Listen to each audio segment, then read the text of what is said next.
You're listening to another Woodshop podcast, the okayest podcast of its type.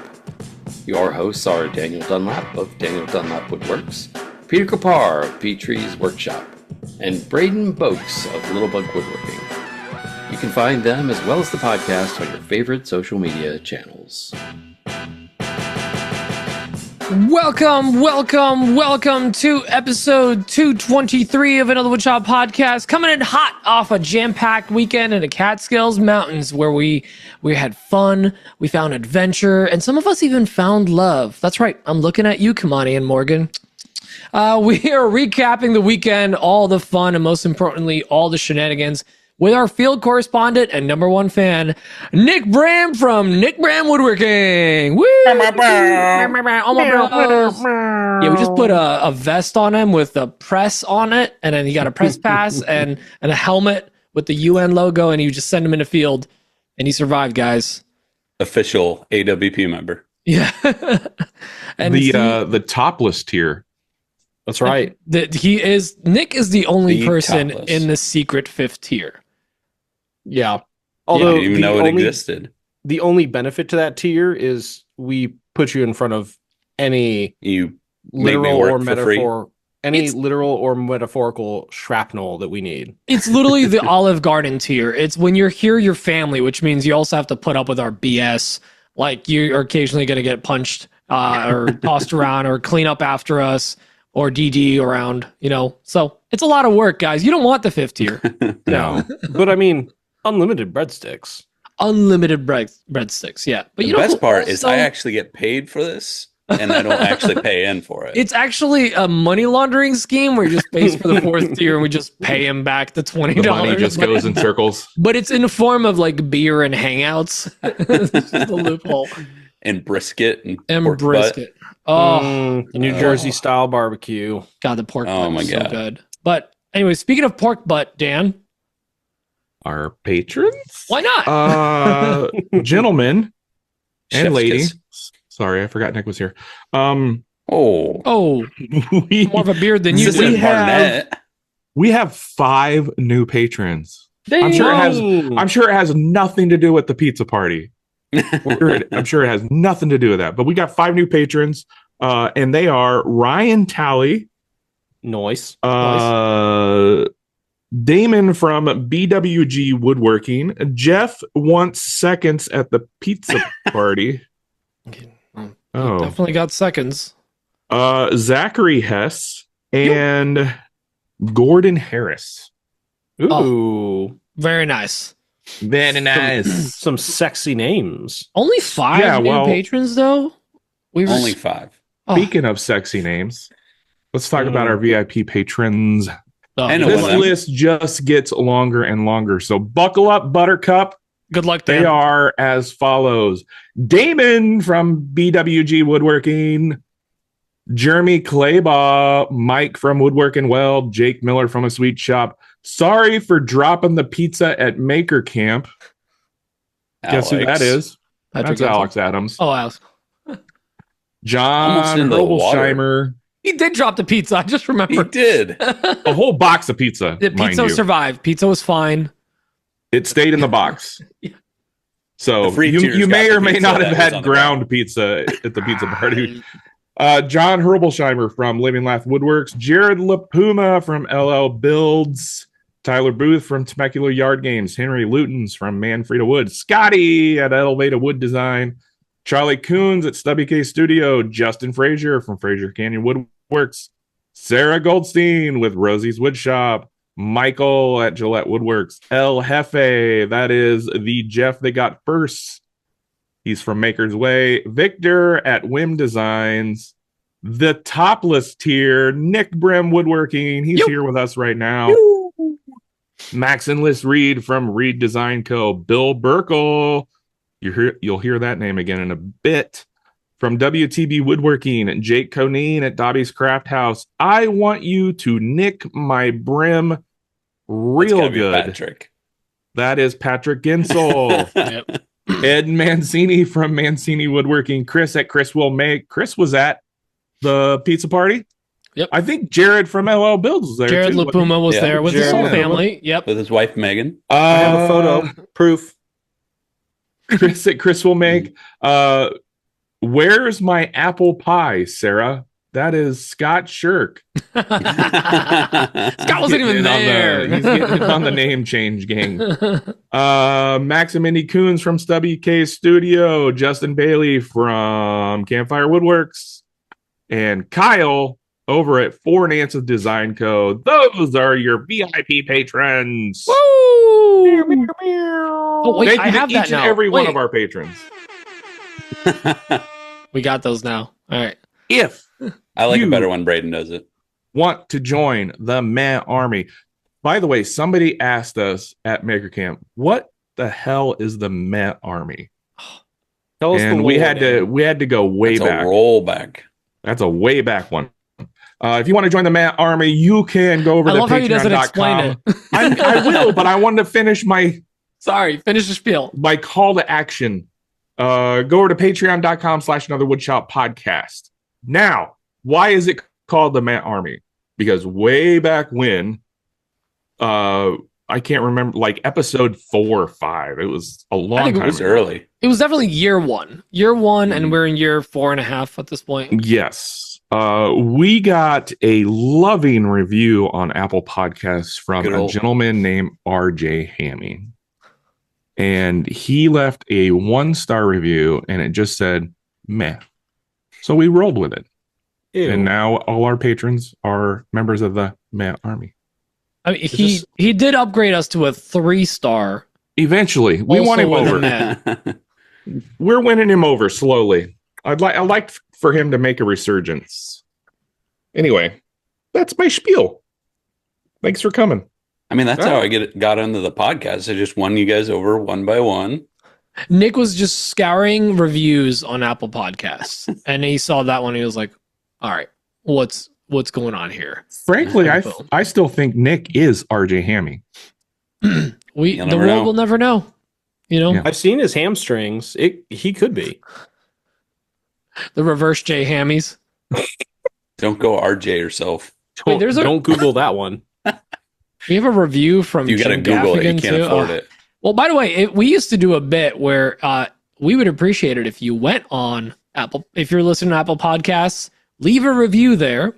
And they haven't fixed a glitch. I found out recently they haven't fixed a glitch. You can only leave a 5-star review. So doesn't matter what These you days, say. yes. The funnier, the better. Maybe we'll even read it. We have some new ones that we should probably start reading again, Dan. Yeah, But you probably. can only leave a 5-star. We're really sorry. Just notate in there like, hey, actually 3 stars, whatever. But we know that you'll enjoy it. So question for the group. Yeah. Can you leave 8 a inches. review on Spotify or any of the other platforms? you probably can. No one You will can. ever read them, but you totally can. Cool. Yeah. It's like carving your love into a tree. No one cares. Although, I mean- if you are on the patron feed, you cannot leave a review on that feed. I'm Suck sure on that facts. is by accident. That is correct. Yeah. That is by design. By the way, this is great. This review is by Jim Gaffigan. It says, how could you not love Jim Gaffigan and a couple of guys talk about woodworking? Great pod. Good review right there. That's solid 5 stars. Thanks, Jim. Thanks, Jim Gaffigan. Solid. Well, Big fan. Speaking of solid and big fans, one of our patrons is opening up a store here on the East Coast. And that is Bill Burkle from WTB Woodworking. And it's happening next week. I'm super excited. That snuck up quickly. It really did. Guys, I'm almost done with my paternity leave. Like it's 2 weeks and I'm back to work. I have to go back to work for the man. Wait, you had a kid? Yeah, I had a kid. When did that happen? Jokes. But the really exciting thing is, I will say this. When Bill approached me with the idea, he's like, hey, I'm opening up a store. I'm doing this. And he was already selling lumber, doing lumber services like CNC, cutting stuff up, milling. He had a kiln, slabbing, all that stuff. I'm like, cool. Like, he's going to have a couple things to sell. We've all been to a lumber yard that has glue on a shelf, right? Bill's not f***ing around. He has a full saw stop shop. He has an entire wall of Festool that costs more than my house. He has like everything. He's opening up a Rockler and Woodcraft competitor, and I am just nothing but pleasantly surprised. Like I was expecting it to be good. This is going to be awesome. I'm actually really stoked to go there next week. Me and Keith are going to be there. I also noticed on the flyer he mentioned that Woodworking Meetup. Connect with popular YouTube and Instagram creators. I can't wait to see who they are. I can't wait to meet those guys. Heads up. That's you, Pete. It's you. Oh no. I hope I deliver. Yeah, first you gotta just drop that YouTube video. It's basically just gonna be Keith, and I'll be his like hype guy. But so if you are looking for a nice little meetup somewhere that's not a lot of travel, if you're up on the East Coast, or if you want to fly in for it, we're going to be doing that next week. That is going to be October 26th from 9 a.m. to 3 p.m. There's going to be free food.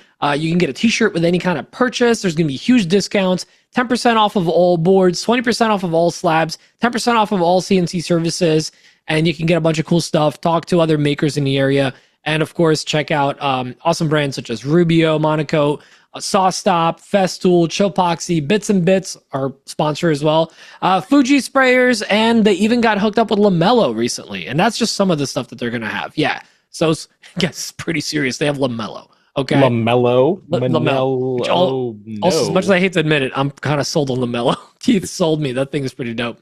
But if you want to check that out, that's going to be, all the details are going to be in the show notes. We hope to see you guys there next week. And it's going to be dope. And if you are listening to this later down the line and you're in the area, go check it out. Got a lot of good stuff there over by Bill. He's a good guy. Go check him out. I feel like if they're Awesome.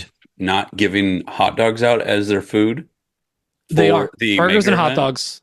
Burgers and hot dogs. I was going to say that's going to be a missed opportunity. No. Burgers and hot dogs. The saw stops will all be unplugged. It's awesome.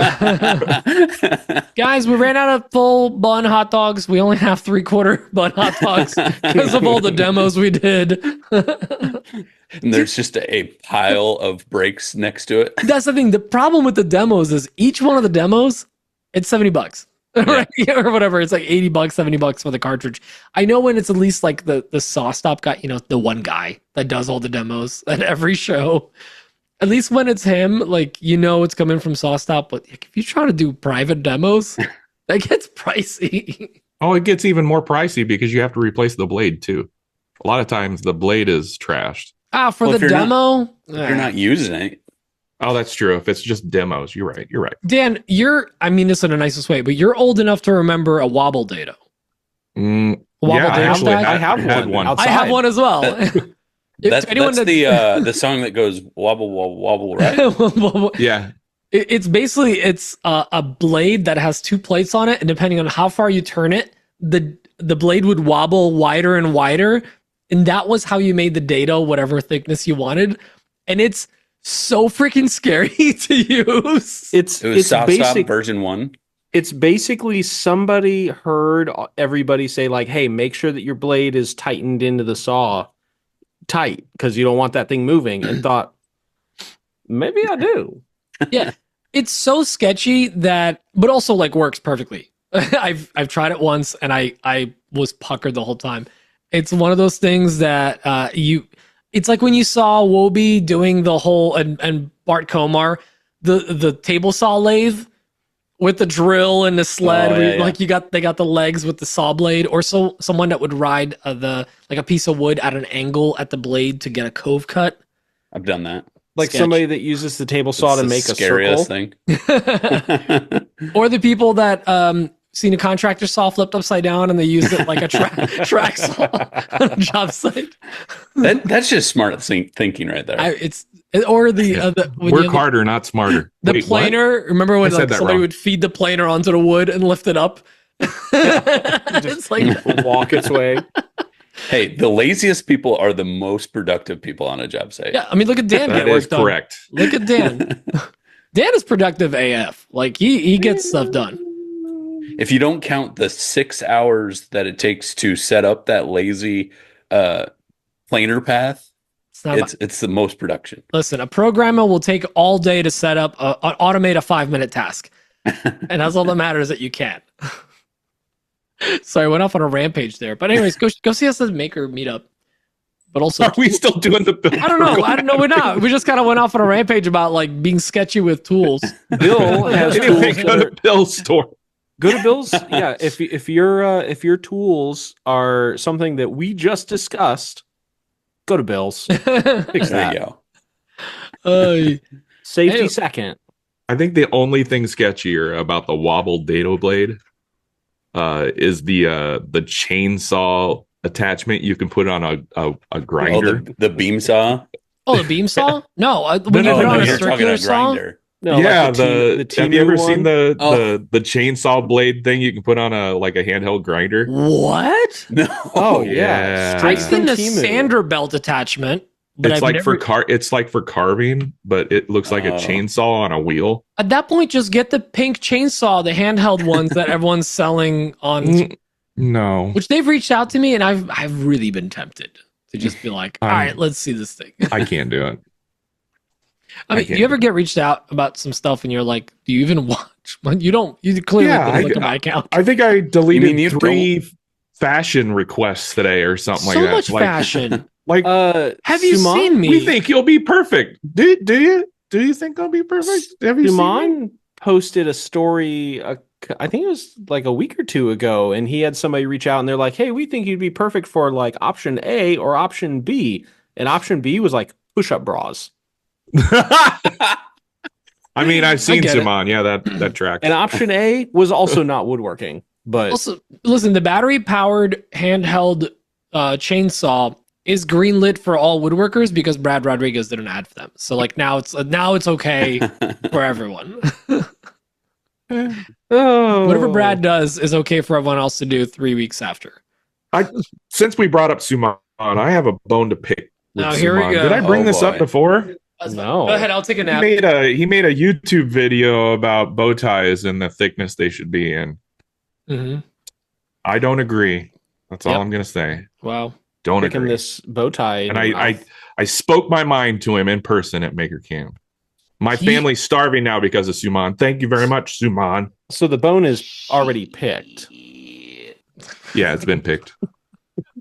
Just what's on my bench because I got to announce my new Etsy listing for 3/4 inch bow ties.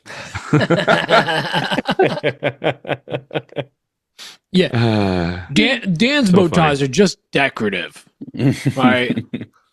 So we're this is going to be kind of a weird one because we all know Nick, but not everybody knows Nick. Do we have to Oh interview yeah, we him? got to do the We've who got the to hell do do you like think you are thing. the thing, and it's All gonna be right. I'm a so nobody. Pete, give him the line. I'll Give him the do line. it. Give I'll him the do it. line. Give him the business. I'm a All nobody. right, for anyone that doesn't know Nick, can you give us the elevator pitch? Who the F do you think you are? Ooh, he didn't even I say hated how. that. I hated it. Ugh. Well, I once was Dan's neighbor. That's about it. Literally, That's accurate. a creepy neighbor. Yes. Also accurate. you live across the street from me. Literally the first Come time. over with a 6-pack of beer. I saw a picture in the back of your reel. You know, I can get my own Wi-Fi from your driveway. I tested it. This is all accurate. I remember that. It's very true. He was at your house, and the Wi-Fi he was on was still at his house. See, Dan, this is exactly how I felt when you said the first time I met you, "Hey, want to come to the woods with me?" Now you willingly come. Yeah. To the woods. To the woods. But no, I'm a nobody. I'm just Oh, nobody. shut your face! Give us the spiel. So I'm full-time construction general contractor. I'm a superintendent. Right now You working are a on superintendent. I am very superly lame. Okay. But no, I got doing woodworking in my shop at my old house that I lived in for 5 years before I met Dan. And Immediately moved. Yeah. Weird. Exactly. Move states. Yeah, literally left the state. He was like, nah. Very, very accurate. Very accurate. So I just do woodworking as a hobby. Mostly in it for the community. to hang out with you guys. Knuckleheads go to upstate New York and hang out in the woods and sleep in the same bed as another man. Yeah, I've never been so warm. You've slept with Coffee. You've slept with Dan. Braden. You've slept with Dan. You haven't slept with me yet. I'm kind of offended. You're always sleeping with your wife. Yeah, Yeah, she I have a kicks me out. loophole, so I don't have to sleep with you guys. I have a wife that I bring. Now you have a child in the mix. Tricked her into it. There you go. That's the trick. I need to start bringing Megan. Yes, you do. You get your own bedroom. Then Braden's on the couch all of a sudden. Oh no. I think next year we might need to upgrade that Airbnb or just get 2. We should just bring an air mattress and we can put it in the back of the car. Is there a castle up there we can rent? I feel like that's a prime area for castles. Are we ready for one of those like lake houses? Ooh, We had a lake house the one year. like big lake house. We should get a lake house, and then we don't even have to actually go to Makercamp. We could just hang out at our lake house. Petri camp.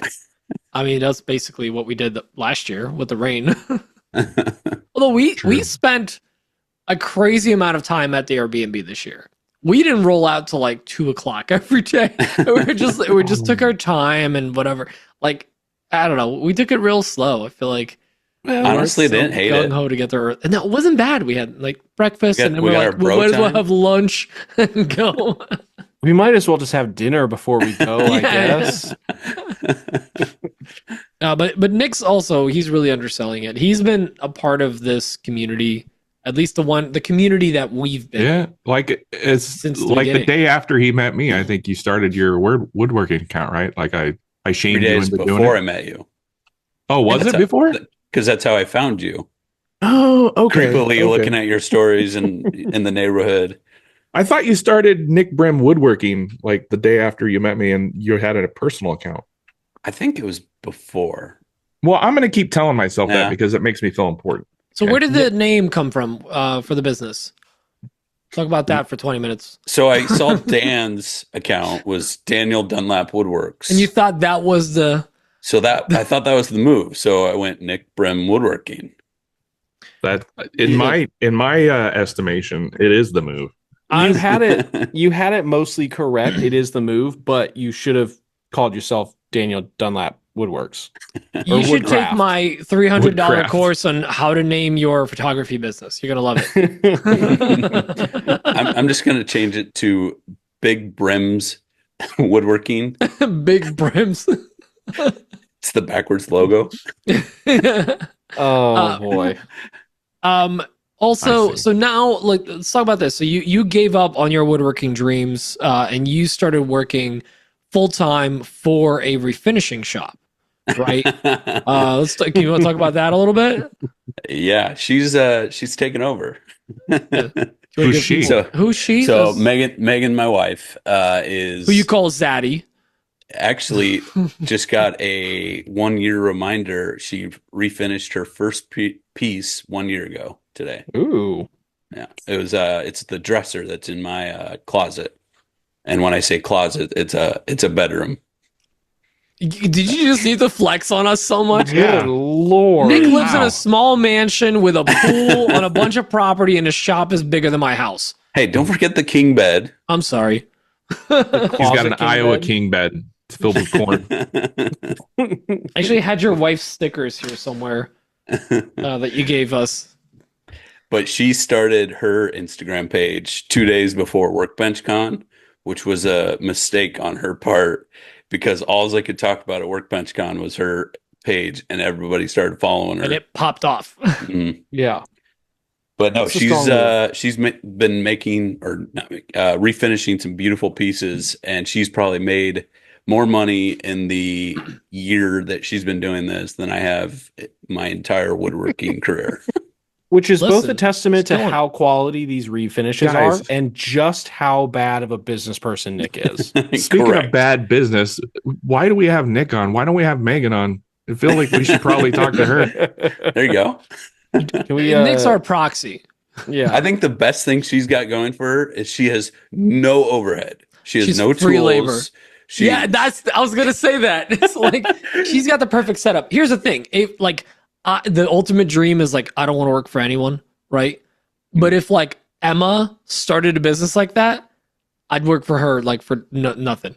Like I just show up to work as long as I'm fed and like the mortgage is paid. I don't care. Like I'll just come in and do the work.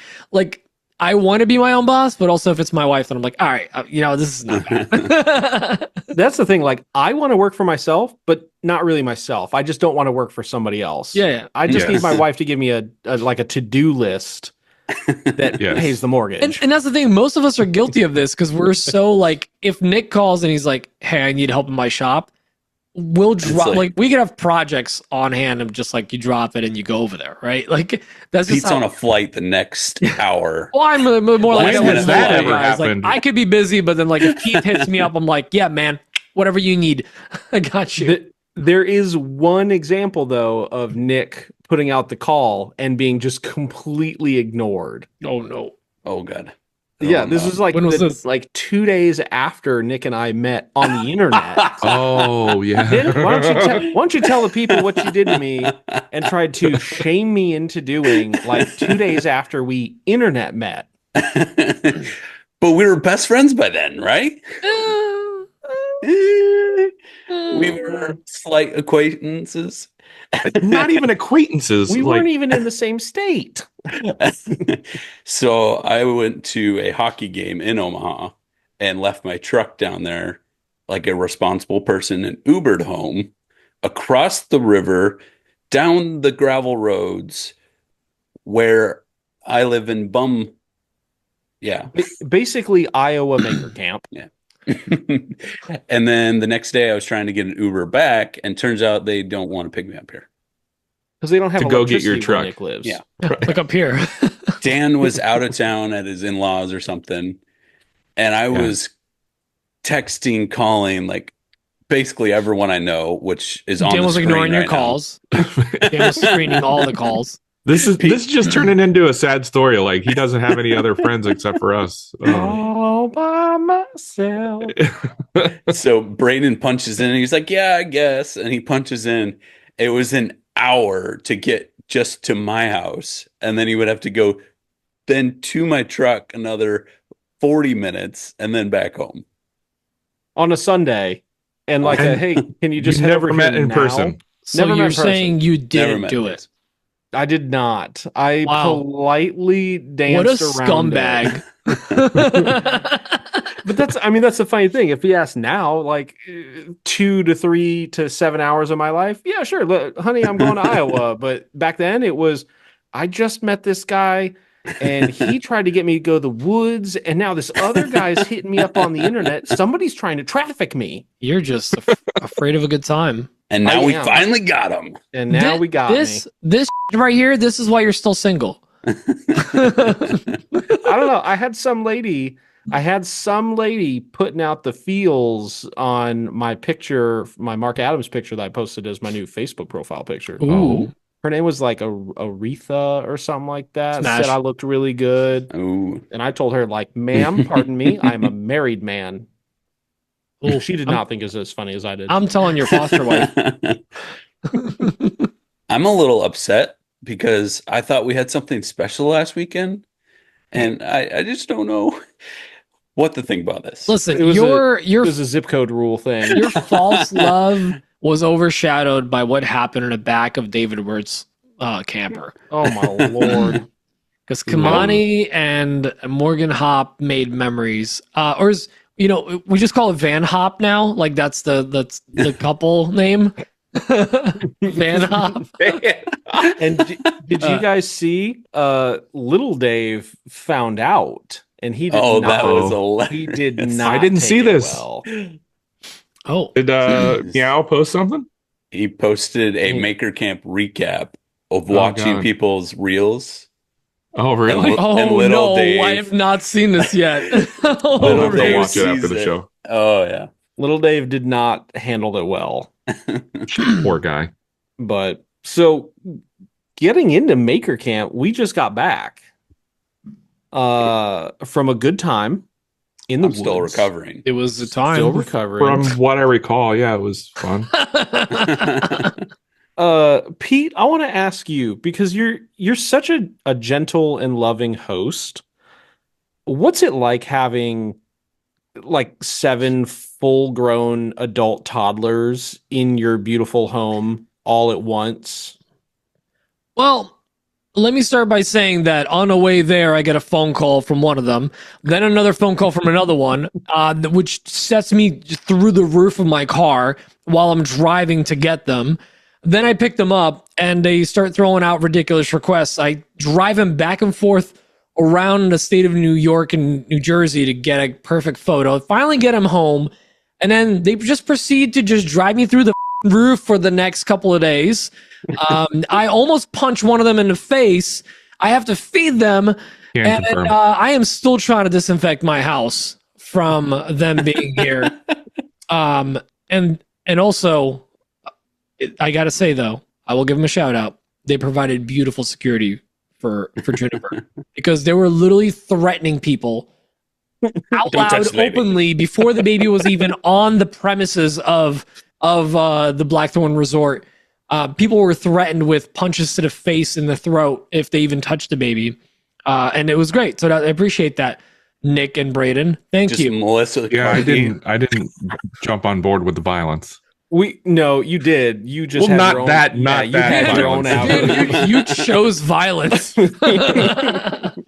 No, That's another story. Here's the thing, like we were super stressed out about like baby, multiple people off a plane, and our baby, like she didn't get vaccine shots or anything yet. She just got them this week. We like delayed them because we don't want her to get sick. So we're like terrified about, first of all, you guys staying with us, because not you guys, but it's the fact that you're off a plane. And then also we're going to this maker event with hundreds of people from all over the US and Canada.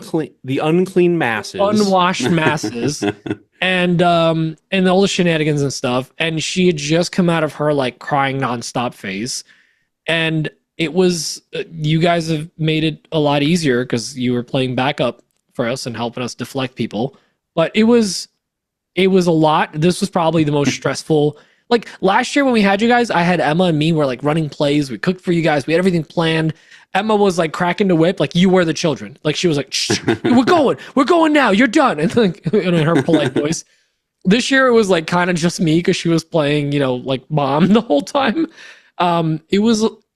It's challenging, but man, I love it. I love every year that we do this. It's such a fun event.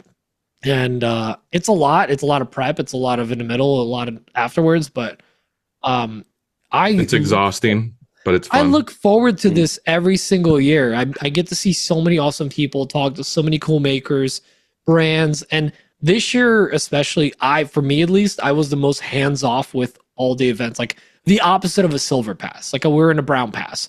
Like I didn't touch a single project. I think Nick had the brown pass actually, from what I understand.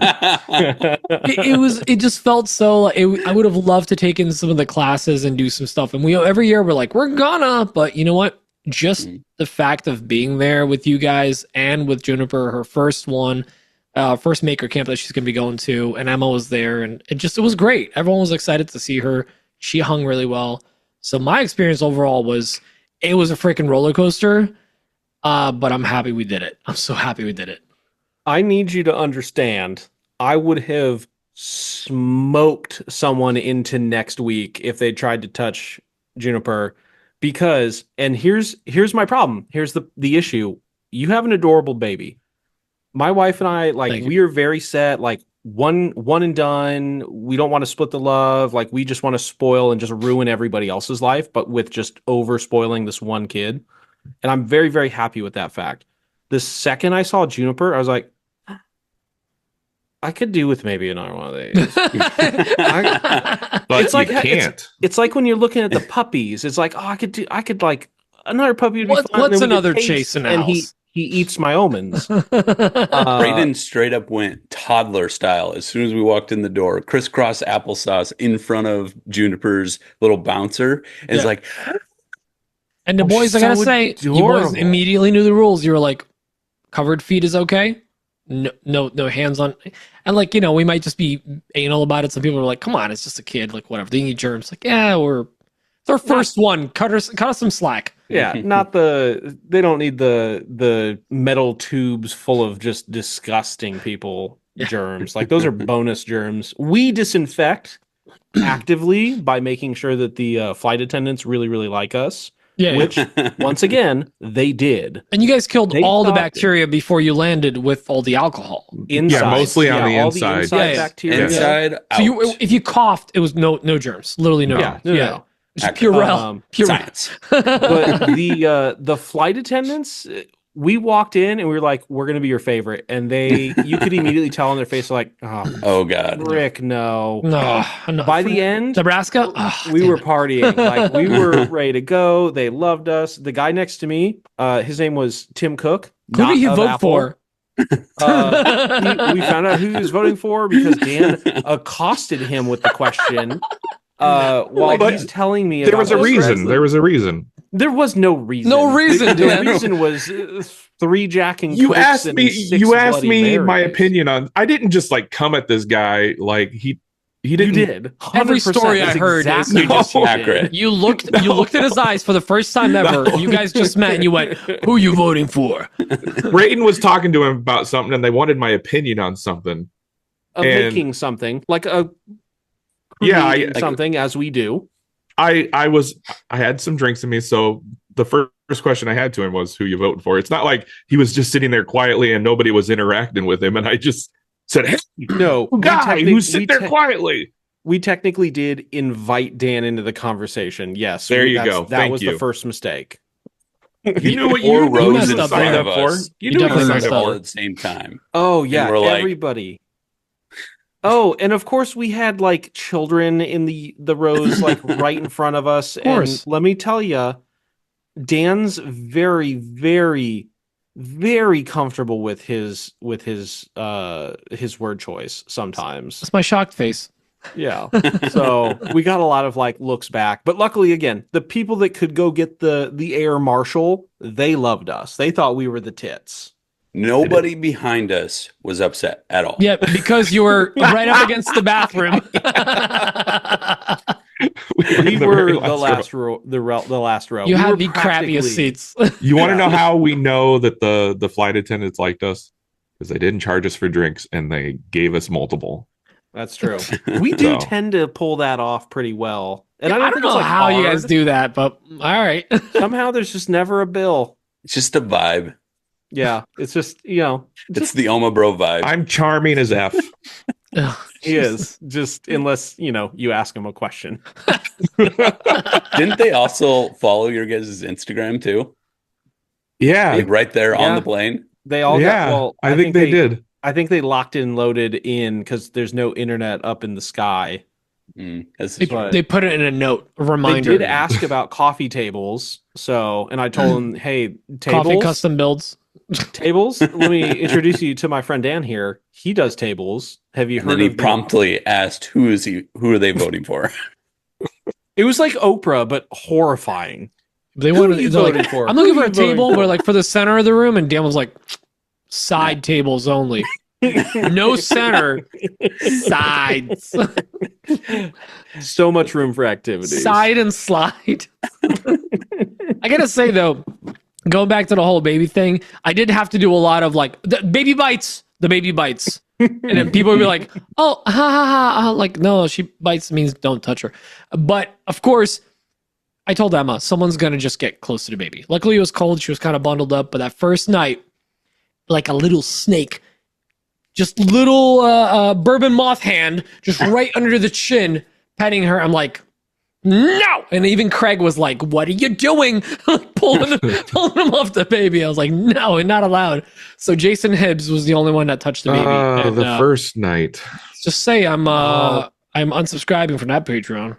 There were a couple times that first night where Craig and I passed each other and we would like high five each other as we walked past because we were wrangling our talent. That was my dude. That line made me laugh so hard because I even said that to him the next day. I'm like, I heard you were wrangling talent yesterday. If you don't know who Craig is Jason Hibbs' assistant or helper in the shop. So What is Craig's official title? Yes. Buddy Wrangler. Videographer. Hibs editor. Wrangler. Yeah. They did have the chair. He just needed the whip. Yeah. Those are illegal in California. That's why. Yeah. But so first night, Nick, what the heck did you do? Like, we did what we normally do, where we like heartbeat it out and then just we magnetized back and then whoop, and then how we doing? Whoop. I feel like we're skipping a few steps here. Are we skipping over Pete's house? Airbnb Petrie? I think we did this last year when we talked about Makercamp. It's just it's all a blur. It wasn't All that right. exciting. So we did Pete Pete's was house. the most gracious Airbnb. We'll start host. at I pick you up at the airport, and you guys are like, On Wednesday Hey. night. we're hungry, and also, can we stop somewhere to get a photo of New York? I didn't personally care about the photo, but I was ready to eat something in your car, whether it was edible or not. We came out of the airport gremlin style, and we set 1 foot outside that line where it says, you cannot come back. Like, you're like, once you're over there, you're gone. Immediately regretted the fact, because all of the food at LaGuardia, it's inside the terminals. There's not one single food thing outside the terminals. But That is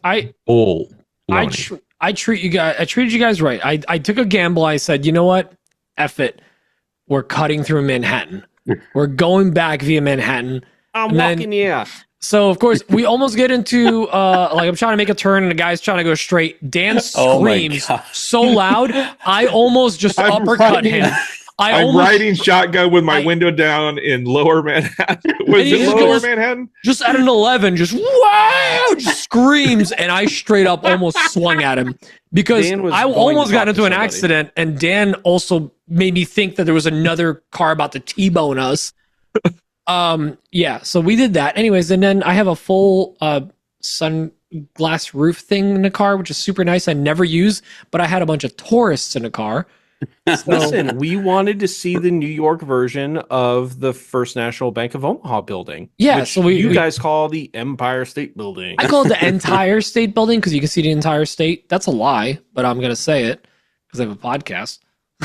But anyways, got you guys through Manhattan. We saw a bunch of homeless people. Dan got to yell his favorite line. Hey, I'm walking here. Yeah, a lot of people walking. Because- surprising. Somebody else tried to cut you off, and I got to yell at them and tell them no. Yeah. Dan, It was different time. New York style. yeah, Dan knew he was going to use the phrase. He Oh, wasn't yeah. 100% sure on the context, so he just tried all of them. Yeah. He And wanted then- to talk to strangers so bad. He was a Labrador Retriever up in that seat. He Oh yeah, I was he trying to loved yell it at there. people, and you guys kept telling me not to. kept trying to get good photos with his phone, and he was like, "Look, this photo's better than what people can do it with their camera." Anyway, so then I take him out to That's Weehawken, accurate though. which Weehawken is like the overlook of New York City. So I get them up there, they get their photos. We take a selfie like a bunch of cute girls. Wait, And then would you say we hawking here? Weehawken here. Yeah, Weehawken here. That's good. I like that. And then I took him to my old town, my old stomping grounds. We took him to Hot Grill in Clifton, New Jersey. And if you're in the area, you know exactly what I'm talking about. I had several people be like, yes, yes, you did the right thing. And we got 8 all the way. Oh, French hold on, cheese, hold on, hold French on. cheese and gravy. It was great. You were skipping over something. What? Hot Grill. They got a sign in the parking lot. It says Texas wieners. Texas style wieners. So we In went to Jersey. New Jersey to get Texas-style wieners before going to get New Jersey-style Texas barbecue. This place, I've taken so many girls on dates there. Growing I up. believe it. Like I lived right there's down a the street joke in from there it. somewhere, but it's inappropriate. Sorry, Emma. Oh, she got the wiener and then she got the kibasi. Now this is back when dating was like you just Wait, you held You hands went and places. kissed, and you went Wait. under the bra maybe. Oh, good Ooh. times. this is like finding out like your mom and dad dated other people. Wait, I thought you and Emma just always were together. That's right. They Yeah, was just several Pete and Emma. people have said that. They're like, I don't want to Pete hear and Emma. about your like. There's no other. It was just you and Emma, and then no one before that. But how were the hot dogs though? Mm, Mm. they Like, were we- good. We cleaned plates. Yeah. My standards were pretty low because again, I was ready to eat interior of the car. But The second anybody says gravy, they're just like the big boy in me is just like, oh, because it's a chili, like it's their chili, and they do so. All they do is hot dog, which is I don't care if it's fried or some kind of whatever. That It's hot fried. dog is definitely fried. I think it's fried, right? Yeah, it feels like So it's a fried hot dog on a bun, mustard, raw onions, and then chili, and it just hits right. I would fries with much chili, prefer sautéed onions, but the raw onions are okay. I get it, but it's a bit of a crunch. It's plays with the mustard. It's a good thing. And then we got French fries with Playful. cheese and gravy, and then French fries with cheese and basically chili. New York's poutine. Basically, it's poutine, man. It's Poutine. poutine. You're 100% correct. That's poutine. And then I took him home. Shit And slapped. None of us could understand the guy behind the counter except Pete. So we got 4 root beers. We got 8 all the way, Frenchie with 'Cause they cheese and didn't have sauce, bourbon. Frenchie with cheese and gravy, and then we got 4 root beers. That's it. Yeah, I forgot No about bourbon. that. He goes, "What do you want to drink?" And I said, "You got beer?" Or They no, I said bourbon. He goes, "I got root beer." I said, "Okay," and he gave us 4 And I root just beers. said 4, and then he just gave us 4 root beers. And I'm like, I'm not mad at this. I don't mind root beer. I just don't order root it. beer and hot dogs was the perfect choice. It really was. It was That like hit the spot. Seriously. it's so hit I the like spot. how he looked at each of us too, like, okay, what do you want? It's like same thing. What do you want? Same thing. What do you want? Same thing, man. Like I we just made couldn't it as understand him. So I was like, possible. sure. It's a Greek any- joint, by the way. It's run by a Greek family. Like my buddy Savas from high school, like worked there. Like it's his family restaurant. It's a staple of where I used to live. It's good stuff. It was on the He ordered first, and I was just like, "Well, I'm just gonna trust that." Guy it's good." Fieri So- went there, so it's got to be good. He's with his elbows up when he's eating and stuff. But anyways, then I take these guys home, and then the brisket had to get come off the grill, but we had a couple more hours, so we just sat at the island and just drank bullshitted, whatever, Bullshooted. bullshooted. I And think we tested the pork butt too, didn't we? We did. oh, we did. We Oh, the did. pork butt did come off, and these guys were eating the pulled pork with their hands. And We were they had animals. you have already eaten, which kind of told me that it may have been decent, at least. May have been good, even. it was okay. It was okay for New Tolerable. Jersey barbecue. I'm gonna tell you- Texas it was style. at least as good as a Greek man's Texas hot dog in Jersey. Right? It just feels like it's a fake story, but that's what happened. I'm going to tell you what was real good, and I'm going to be thinking about this for a long time. But I've sworn off alcohol for reasons. But the cider that you got at that farm that's Apple close to cider you and and bourbon? what? That is so good. Apple cider and bourbon. Oh, Don't drink it if you have a problem. Dangerous. it's dangerous. You don't Turns need out- it. You get cider by milking apples, which is super Yeah. weird. Yeah. And that farm Apples was have farm nipples. fresh. And Did you you know that? have to get if you don't have a local farm by you, you got to go to the store, look for Dixon brand, ask for Dixon cider, and then see if they have it. It's the best. Otherwise, I'm get washing my local hands of this. I'm washing my hands of this. You should. We were disgusting by that point. Like we were gross. We were in every single disgusting place that could possibly happen. All of anyways, them happen to be in New Jersey. So then the Hey, next day New we York. went to the bank. Oh, why are we talking about this? We literally we had to go to the bank for the podcast account. This is the best part about This having is the highlight of the trip, No, but obviously. honestly, the next day was honestly one of my favorite days because we ran a couple errands, we got some alcohol, we got some stuff from ShopRite, and then we just sat by the fire till 1 a.m. From 1 p.m. till 1 a.m. by the fire pit, just chilling. Kamani came in, Malcolm came in, we just kept kind of rotating humans through the house. And that was the night of the Northern Lights too, right? yeah. Yes, Yeah, we- exactly. yeah. Yeah. So we were just sitting there by the fire, and all of a sudden Dan's like, "What is that?" And he gets up, and I look over, Dude, I'm like, "I don't know what you're talking Awesome about." catch with that too. That was so cool because I've never seen Northern Lights in my life, and that was so cool. Turns out Dan's a space nerd. Nobody even knew. Nerd. I tried to tell you guys. You all Nerd. think I'm crazy. We don't think you're crazy. We just I think heard you're a nerd. whispers of being able to see the Northern Lights, the Aurora Borealis, and I The saw a pink look in God the bless you. sky, And when I first mentioned it, I can't remember if it was Nick or Braden, but somebody was like, "No, that's just city lights, dude." I'm like, "No." No. Well, there's no city lights where I live. So Nick went and turned off all the porch lights and stuff, and I brought out my phone and I was like, "Look, that is the Aurora." And sure enough, that's what it was.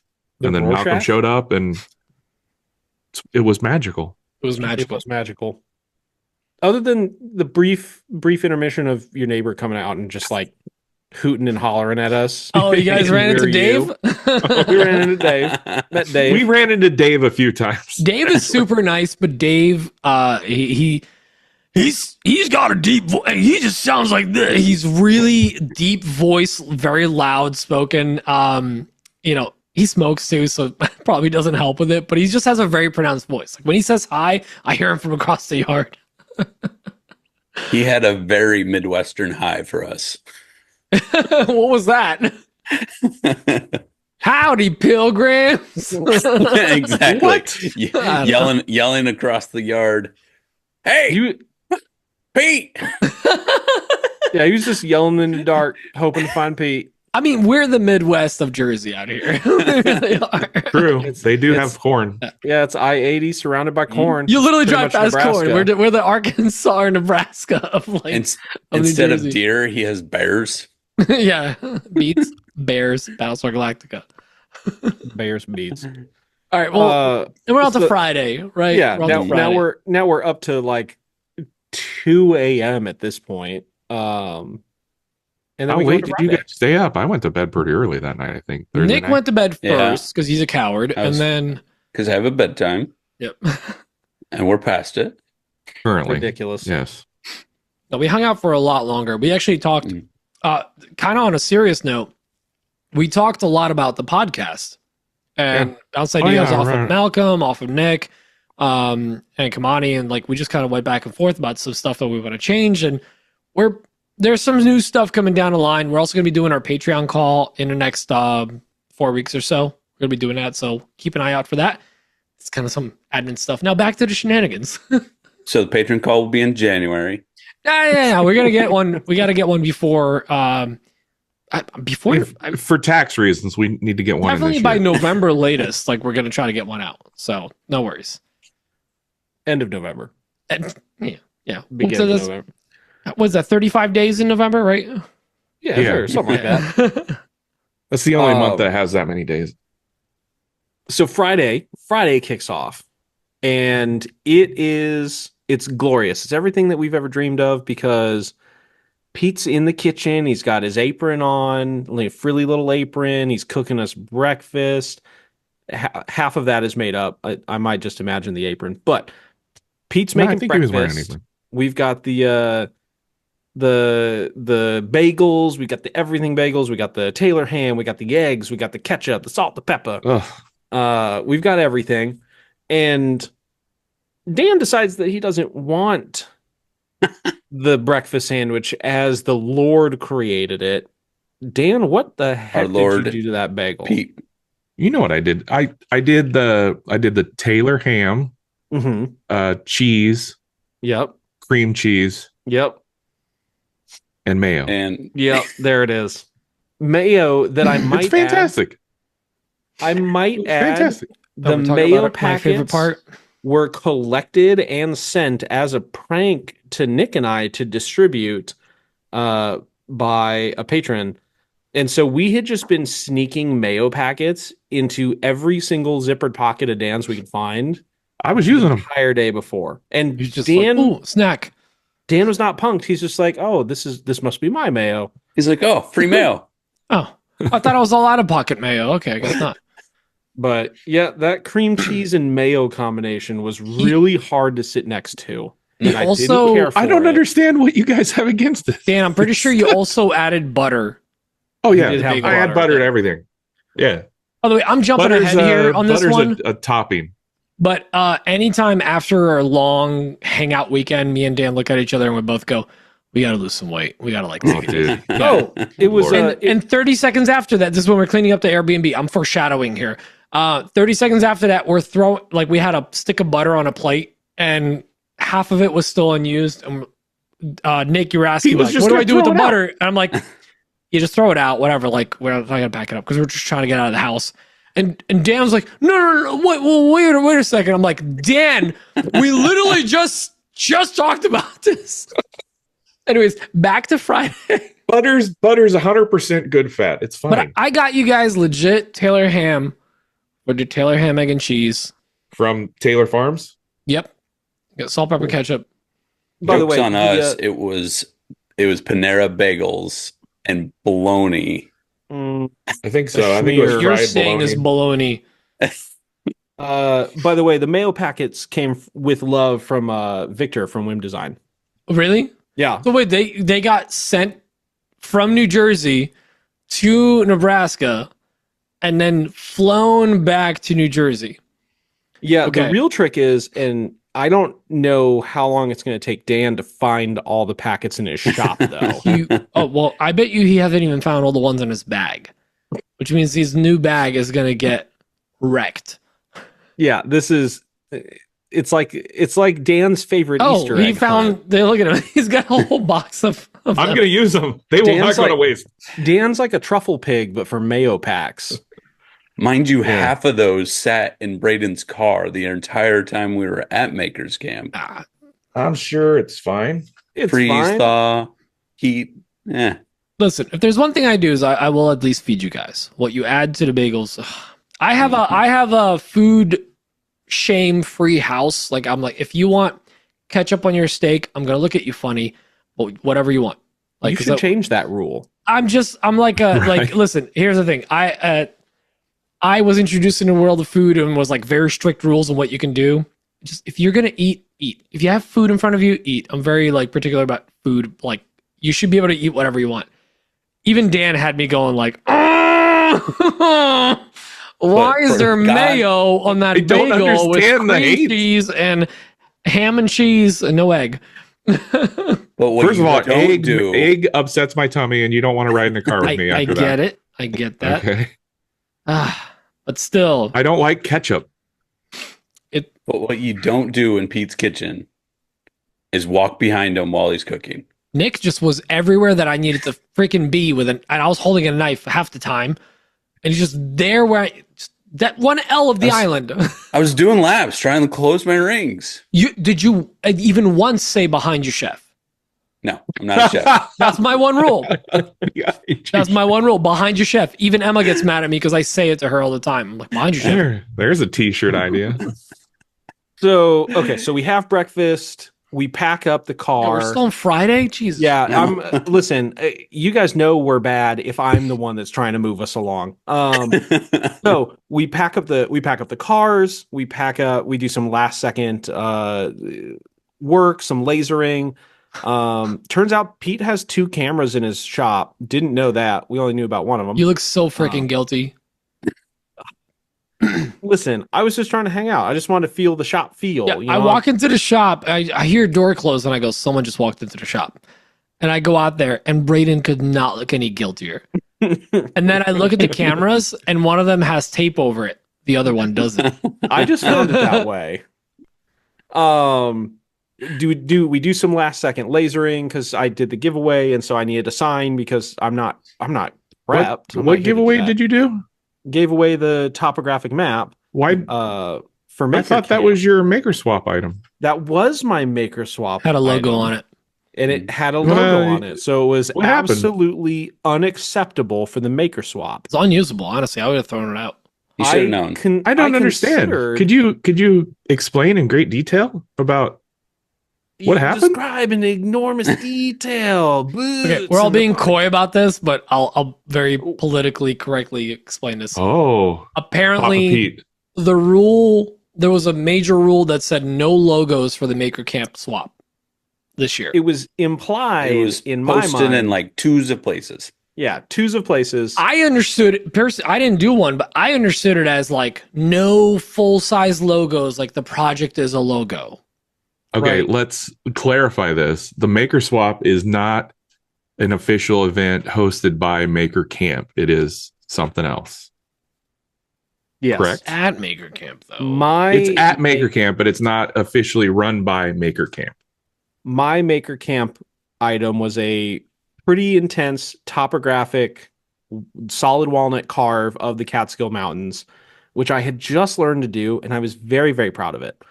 You ruined it with a logo. And I put in the bottom corner, in my mind, because I was just, I had no idea there were rules. I thought this was actually an official Makercamp thing. So I went off of the one sentence of information that I knew from last year. And so I thought, okay, cool. It's the Maker Swap at Makercamp. Like, people are gonna want to, like, they're gonna want to tie this to the event, sort of thing. And so in the bottom, I modified the logo. It was literally just the saw blade and the tent, and I embedded that. It was a into my car. minimalist style of the Very logo. minimalist, very feng shui, very demure. But Very mindful. I It was just integrated the north arrow of the map. I integrated it into my carve. So it was part of the carve. And so I was very proud of the G code. It was bitchin' G code. Posted it, found out that there was apparently a very dramatic rule that was decided this year. Omitted by you. Logos. And so I very quickly turned it into a Makers for St. Jude raffle sort of thing, where we raised like $240. So I'm okay Awesome. with that. Well, it's good because you don't want to break the law. I'm not here to break the thing. law. No. So Instead of breaking the law, you turned that into a fundraiser for kids with cancer. that's right. Boom. Good on you. Boom. Boom. Which was won by one big city building Jessica. Jesse Building rigged. It was fully rigged. Jesse rigged. She bought $220 of those. She did officially rig it, which is a fun pun, by just buying more entries than everybody. See, her last name is Riggs, so it's Yeah. like It's a bit. you had to So. be there. But anyway, lasered that sign. The Oma Bros pile into the Subaru. Shove into that tiny Subaru. I was very comfortable. I think we actually did pretty well. I felt We've all pretty trimmed good. down. I was good. I was good. It turns I out was the that- captain of the ship. Yeah, Nick was the official navigator. We And only there took was like a 4 zero- wrong turns. There was a 0% chance on God's green earth that I was going to let either of these two chuckleheads drive. So I how didn't wanna quickly drive. did you miss a turn? What's that? How quickly did you miss a turn? We made it pretty far. Yeah, we made it pretty far. And We were 20, like 30 minutes. 30 It's, minutes away. when we Mostly missed that straight turn. from your house. Yes. And a missed both turn. of our defense, it was a pretty quick turn that just like popped up. It was like a Y sort of thing, and we just went the wrong way. I mean, we were having a good time. I know we took the exactly where you scenic were scene. too. You were going through a Yeah, small town. It's a sudden like zigzag. Yeah. Yeah, I missed. Yeah, I know exactly where you are. We zagged and we didn't zig. Hey, You we didn't did zig. not lose 1 minute on our ETA.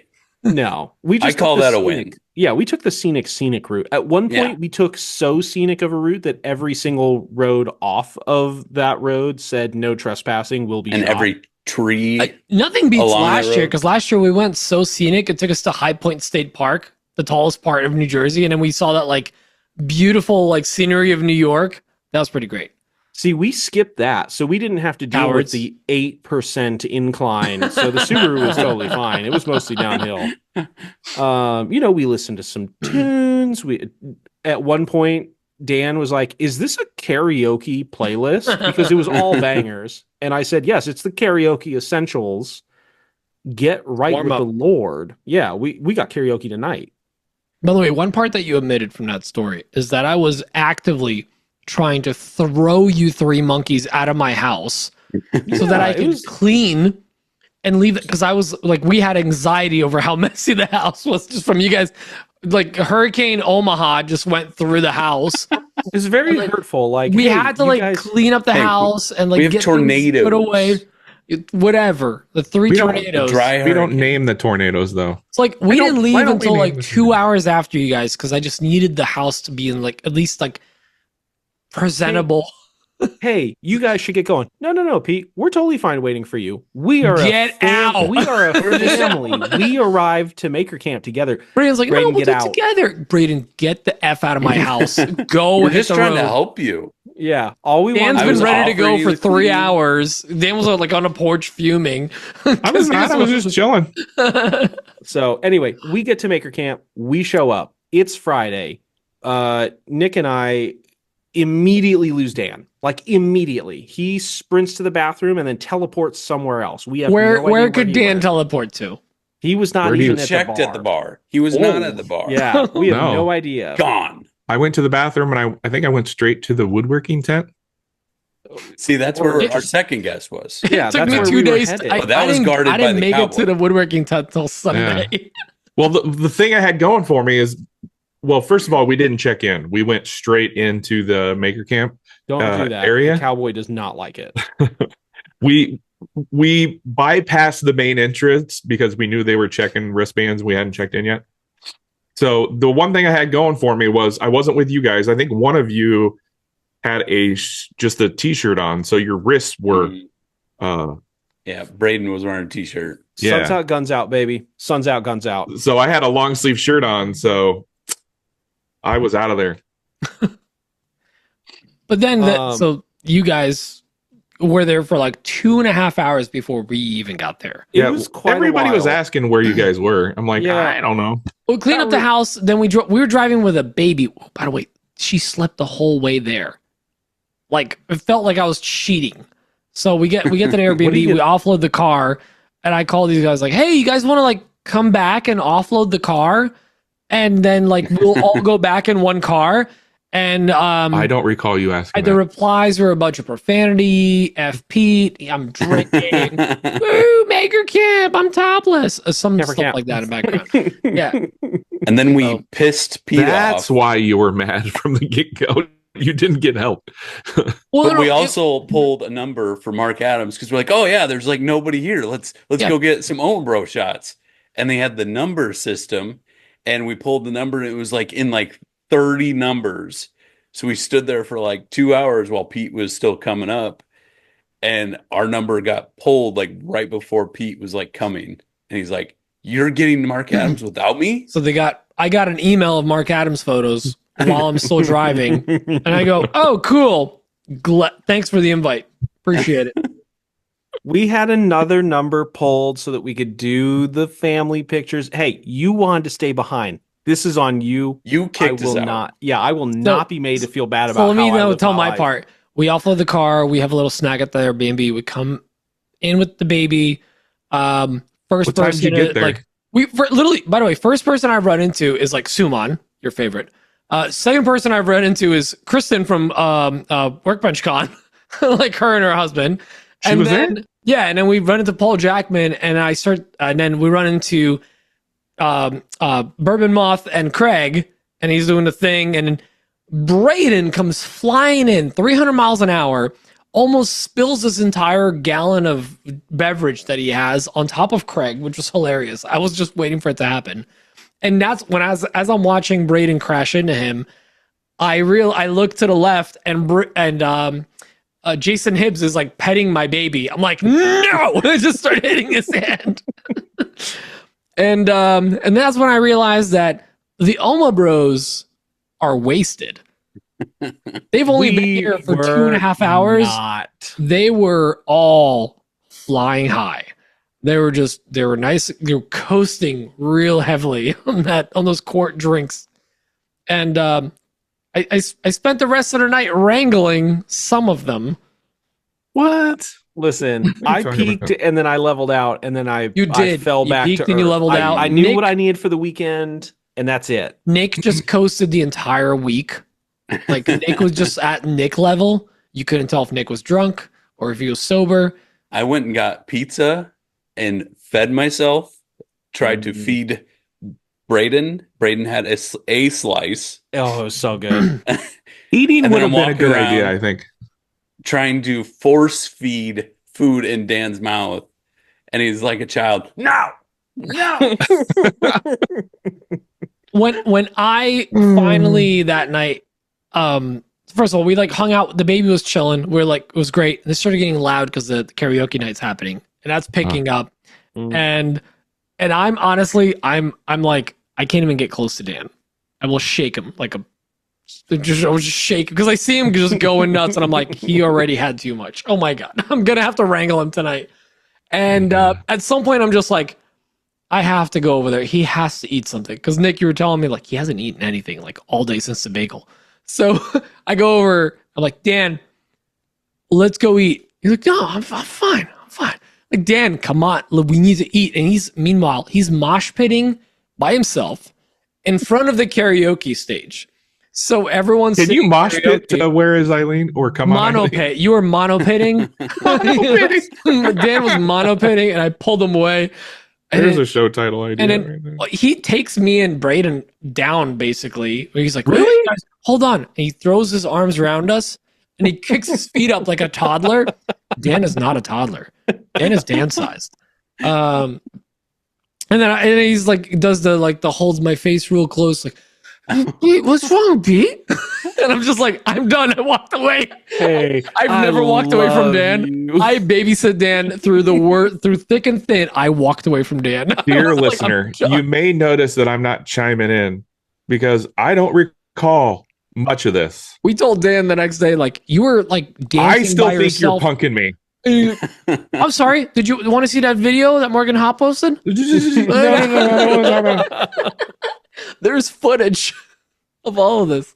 Listen, Uh, the one perk to Dan, like us basically having to figure out, like, is he going to eat chicken nuggets or is he going to eat mac and cheese sort of thing, was Nick and I found that the Dive local bar underneath the check-in building I still didn't even get to taste that. has mind-blowingly good soft pretzels and loaded tots. So this is Oh underneath my the God, cafeteria where you check in. To the right is the cafeteria. Downstairs is that pub. Yeah. yeah. I've the hole in a wall thing. We go in there. I'm having flashbacks to where I met my wife, which Live band. God bless her. She is an angel because she had no business being in a place like that. But we met at a bar called Rednecks, if that gives you some context, which makes a lot of sense for my hillbilly ass. It does not make any sense for hers. They had a live band. They had people dancing. They had booze. They had food. Nothing compared to Sunday night, apparently, after we left. Oh, my There's a Lord. select crowd that had a lot of fun in that club Tested the bar. limits. They tested limits. Anyways, the rest of that night, we basically just you guys discovered the best pretzel in the planet. Oh, my Lord. I was still bummed out about not tasting, but the rest of We the went night we back just kind for of 3 coasted. other pretzels. Did you really? Throughout the weekend, we had that pretzel. Okay. I thought that night you just kept going like, yeah, one more, fill them up. So you guys took me back to the Airbnb at like 9:30, 10 o'clock? I took you back at like 10:30. That was the thing too, Okay. is we came in hot, and every time I looked at the time, I was like, it's got to be like 2 a.m. Dan, 9:30 that at night. more than ever, Dan wrote it hard and put it away wet. Well, here's the thing. Dan shit in one hand, and also So I chose not to drink for like 5 to 6 weeks up to Makercamp, and getting to the point of Makercamp, I'm like, this is either going to backfire or I'm going to be able to like just toast and chill. It did one of backfired. them. It backfired horribly. I learned that maybe I can't control myself anymore, so I'm just backing off alcohol entirely for a while here. Also, I will say, not The gonna rest say of the anything weekend, about I didn't Dan's have anything to defense drink. or anything like that. Just gonna say that, like, if people are offering you stuff at Makercamp, Oh God. don't say yes. I had to No, quote don't say my yes. DARE conferences when Jason Hicks tried to hand me some kind of flour that apparently makes your mouth go numb. And Like when I said, licking a 9-volt no, battery. I'm DD tonight, not Daniel Dunlap, I'm just designated driver. He went, no, it's nothing. And he goes, Craig. And he calls him over and makes Craig take one. Not hey, makes, Craig, do you Craig want just your does it. paycheck? He's Do like, you want your paycheck this "Oh, week? It's weird. My mouth is numb. That's it. And I'm like, you know what? That's fine. I'm fine with I had my like 2 beers tonight. I'm good. I got to drive these kids home tonight. So like one of the last things I remember is I was standing in a group talking with Hibbs. Actually, Hibbs is the only person I can remember. I think there were like Hibbs. 3 or 4 other people A there. lot of Jason in this story. But I just got done with one of my several bourbon and Cokes, which actually I learned that they don't have Coke there. It's Pepsi, but they add so Wait, much bourbon we that also- you can't tell. Can we explain to anyone that's never been to a maker camp? They don't make a cup. No, Imagine no, like it's a tub. quart, like a quart. Like you It's go a to quart. an Asian food restaurant, you get a wonton soup, a quart. You go to a Total Boat booth and you mix resin, a quart. That's what they make It's your tricks legit in. a quart, We got and Chinese. it's 2/3. It's 2/3 bourbon. Yeah. It's Which- fun to give Dan a hard time, but these were heavy. But I Heavy mean, drinks. we ordered Chinese food on Sunday when we got back, and the wonton soup showed up. I'm like, oh, Makercamp. And what's funny is when you have that much soup, you're like, I can't. I gotta stop. I can't finish the soup right now. But if it's bourbon and Coke, yeah, it's going down so smooth. Keep them coming. But anyways, I finished one of them. I think it was like my second one at least. And I'm standing in this group, and we're like, I want to say 20 to 30 feet away from a trash can. And I think I have this on video. And Jason Hibbs grabbed the cup for me, the empty cup. It wasn't empty, it had ice in it still. He's like, I bet I can make it in that trash can. I'm like, ain't no way. So I'm like, I start yelling at people to move out of the way of the trash can, and he takes it from me and he throws it in the trash can. Anyways, long story short, I know he was wasted as much as I was. Maybe not as much, but he was wasted as well. So I saw him on Saturday when we showed up, and I was like, hey man, how you feeling? He goes, better question is, how you feeling? I'm like, not good. Listen, we're all notorious for having like between Maker Camp and Workbench Con, we all have like one day where we go hard, and it's usually the first day. And then there's been times we've all been like recovering the rest of the weekend. Oh, I recovered all weekend. And you remember the Austin event, the Rubio event? Oh, Half of us were woodworking, trying to finish a project, hungover. Yeah. Just a bunch of hungover woodworkers trying to apply finish. So The thing is, like, when we got drunk in Austin, I can remember most of the stuff that happened that night. I can't remember because jack. the drinks weren't the size of a freaking gallon. It wasn't a Pine Sol bottle full of bourbon and Coke. And here's the thing, like we're talking about drinking a lot because that was kind of the standout thing that happened, and we've been to Maker Camp a couple times, but around us there is so much stuff happening. That's the karaoke night is on Friday, which Friday is the awesome. like the lit night. Like everyone goes ham on Friday. I love Ooh, karaoke. yeah. Did anybody notice that the karaoke guy must have let his YouTube premium account subscription lapse? Because I did not he just- notice until you pointed this out. He just From what I throws understand, it was a completely different DJ from last year. Yeah. Was it? They all look the same to me. But yeah, this guy had he was basically just pulling up YouTube versions of karaoke songs and putting the words up on the screen.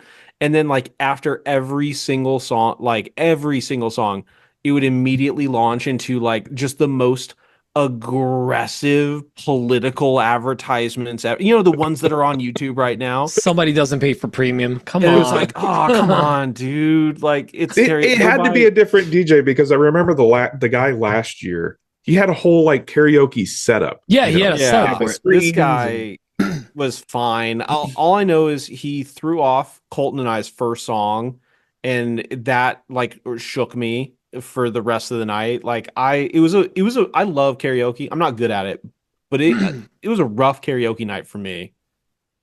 I wish I could remember. Listen, it was it was karaoke wise, it was there was some highs and lows. Mostly highs as far as volume and the pitch. I remember some of the people singing, and I'm like, I have to leave this pavilion. It's too loud. Like, and I'm not just You know being how I know old, you're getting like, old? No, but like not even being old. It's just the like the audio was off, so it just seemed like when Jason was screaming into the microphone. Again, a Hibbs story. We should have had him as a recap ghost.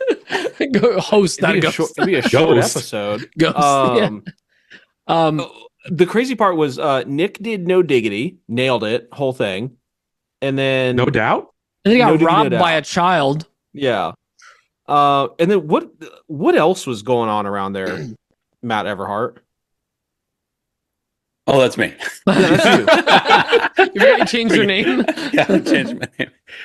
No, I was all over the place. So they had the fire going out by karaoke. So after the Hibs screeching vulture sound, I couldn't Creed. stand being in there.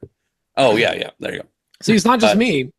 So there was fire going, there was hammer slogging going. It was just everywhere. It was a great time. It's a fun night. One of the Is it? best things I love about Makercamp is walking over to the forges after having far too many drinks and watching them just pound metal, just raw red metal, and plus it's warm. Yeah, that's the thing. It's the only warm tent because they're just running hot fires in there. Yeah. Hot That makes sense. I never thought of that. Yeah. No, we hung out there a couple of nights because I was like, it's warmer in here than it is outside this tent. And it's quieter. Yeah. I have my own. Slamming metal hammers into other metal is quieter than the pavilion. Oh, the pavilion was really loud. I had my own built-in forge. Yeah, you had your little hot jacket, Milwaukee jacket. There was like 4 Oh, of you guys, and you and Dan were yeah. 2 of those people. Worth Yeah, it. but I never bring my battery. It's just, All right, so, but wait, we're Oh, wait, there's only more. on Friday. We need to talk about the actual maker camp. So we got there pretty late on Friday. We didn't do any of the hands-on stuff, and I don't think any of us did any hands-on stuff. I think doing hands-on stuff in that condition would be a bad idea. Well, yeah. Although, I mean, there's plenty of people forging. I don't think they'd until, let you, right? They wouldn't let you? there's people in the forging tent till freaking midnight or 1 a.m. Oh yeah, they go late. They go late. Redonk. But anyways, like then we, everyone gets home safely. I pick them up. I'm DD. I'm being responsible. And then the next day we have like a late day. I don't think we got there till like 1, 2 o'clock. It was about one. Mhm. Yeah, we Yeah. were like, we had Mhm. breakfast, we hung out, and then we're like, hey, lunch? Yeah, let's have lunch. And then we get out there. And, we didn't do a lot of hands-on events, but it was, so I remember watching I walked past the people that are doing the chainsaw work with Alaska sawmills, and they're slabbing stuff. The first day I go like, oh, cool, they have like a deck built. I come back, I walk by like 3 or 4 o'clock on Saturday. They have like walls up of a cabin. I'm like, wait. Last year they were just cutting slabs. This year they're literally building a cabin, and then they had the a timber frame built over by the lake. They're doing what I thought they were quenching steel in water because I kept hearing like loud sounds. Oh, Turns out the jets. it was the rocket race, and I'm Rockets, like, oh yeah. wait, Total Boat's flying rockets with like smoke with propellant, and then I see Zyla, and I go, oh yeah, Zyla's here. That makes sense. Yeah, of course they're flying rockets right now. You don't know, she does a lot of rocketry and stuff. I gotta say, this was like the biggest event, like biggest maker camp ever. And not only that, I've noticed tons of families. Like we talked about last year, there's like significant others, some kids, full blown families. I think Dave Meow and Justin and a couple other people were walking on with walkies because like the mom would sometimes head back to the tent. With Yeah, the because kids. there's no cell service There's no whatsoever. cell service so at the all. walkies was a genius idea, really. How I did saw we Justin communicate Curry all running weekend? around, and I'm like, that's what we should do We next should year. have done that. But like, how do we communicate all weekend? We called each other. A text wouldn't go through. It wouldn't go through. We literally called each other. But somehow, if you called, it worked out. So all of this is happening. We make it through. I noticed that the layout also seemed like a little bit more fluid than it did last year. Last year it seemed a little bit more chaotic, like in the It was center. zigzaggier than ever. Really? I thought dude, they definitely worked out the loop a little bit better. Multiple, like Friday and Saturday, actively tried to get to the woodworking tent. But every time, like you walk Elusive. around and you run into a friend, and before you know it, you're back at the pavilion. Like, God damn it. That's the genius of the layout. It draws you in. But all I want to do is like go to the woodworking tent, like go see like Eric and Bumbleshoes and a couple other people that were there. And I just could not get back there no matter how much I tried.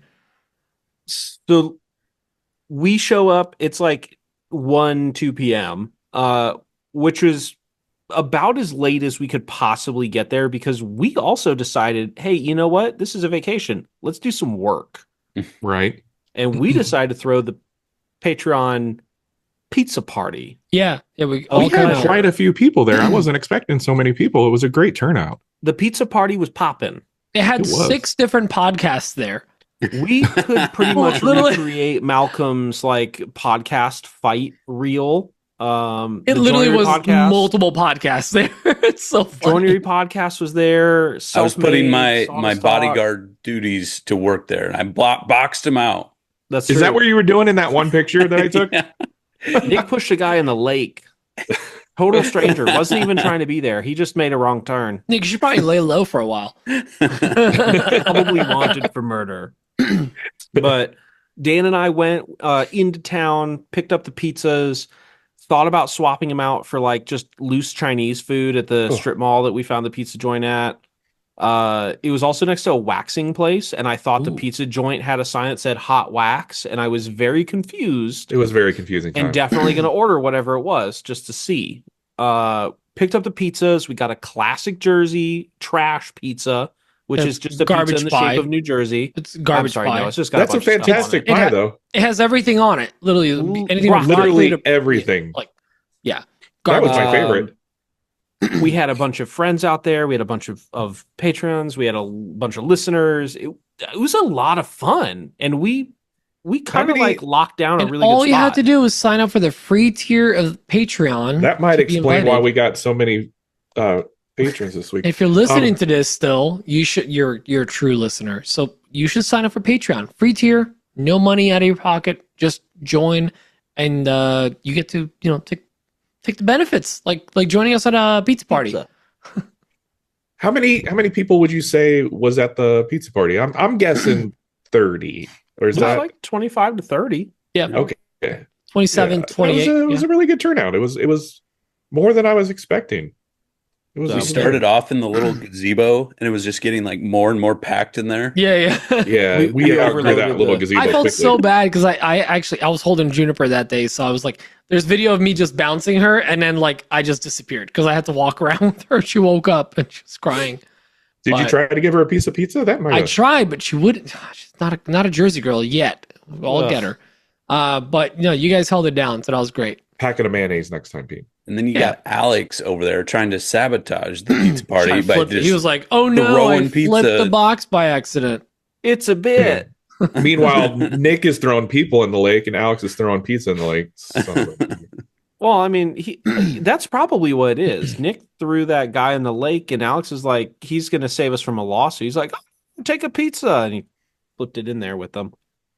That's it. That didn't happen. Nick didn't push a guy in the lake, just to be super clear. But so the rest of the day was fairly uneventful until Nick Brim won the tug of war solo with two Solo? fat guys. by himself, but there's 2 guys there just next to him. Explain. Dave A type Meow guy. was running around just asking if anybody wanted to play tug of war with, and so I'm thinking, oh, I'm going to be on Dave's team. I'm like, great. So then all of a sudden we go up to the tug of war that was hosted by Brunt, and they had a electrical cord. And I turn around and it's Luke Gelman and Dave Wirt, which, if you guys aren't familiar, Both stout boys. are very stout boys. If there were wires, it'd be 221. They're Midwestern-ish.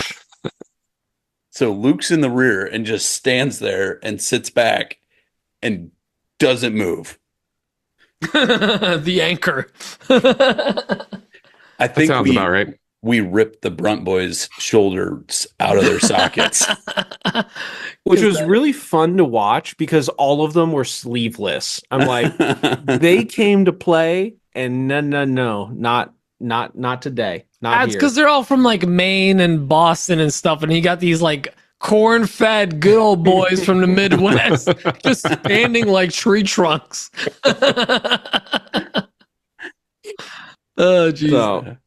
So Nick here won himself a nice new pair of Brunt boots, which just continues to add to the fact that 3 people on the screen have multiple pairs of Brunt boots, and Dan has a set And of then there's a Skechers. Dan.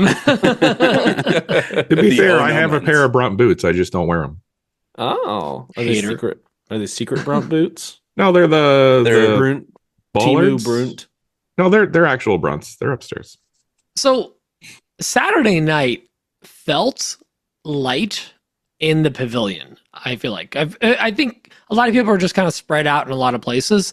But apparently they sold like record numbers, like 100 plus more tickets than last year. Someone told me 300, but it wasn't from Austin, so I'm not confirming. But apparently they sold way more tickets. But I think the cold weather, like it got down to the 40s at night. It was brisk. So like we're standing by the fire, we're freezing our butts off. I layered They up. added the patio heaters this year, didn't they? They did add a patio heaters. That Even was the nice. next day, I remember showing up on Sunday and like it was kind of gray and a little drizzly, but there was just a jet heater. People were literally, there was like one guy like passed out, like head up, passed out in front of the jet heater, just blowing at his face. But that was a big plus. The little like jet heaters and the swirly fire one, whatever. The one that Zyla was climbing. I remember like I look over to the right and Zyla's just holding on because you can hold on to because it was the triangular one. And there's a it's got that grate. Glass tube. The grate doesn't get hot, it's just warm. So I just look over and she just looks at me and goes, ha! Like just opens up her face like all wide, like she's crazed. I'm like, you good? She was like, I'm from Southern California. What do you think? I'm like, all right. No, but like that night was chill. It was pretty great. I had a good time. I went back a little earlier too. I was fading and I picked you girls up late, like 1:30 in the morning or something. I don't know what it is about every single event that we do, but Nick and I somehow end up seeing the sun come up. It feels like every single time where it's just like, hey, do you want to go back? I'm good. You good? And then we high five. I'm on firm like How I Met Your Mother rules, which is nothing good happens after 2 a.m. So like by 2 a.m. like I'm good. I'm not missing. I think we were back there. Like we were back by 2. Like yeah, no, you guys were back by 2. This entire trip, every single time I was like, it's gotta be like 4 a.m. or something. I look, it's like 12:30. Some of them, like Eric was telling me, like, yeah, Lindsay came back to the room at 4 a.m., which is when I get up. And I'm like, oh my God. Oh no. Yeah, some people went hard.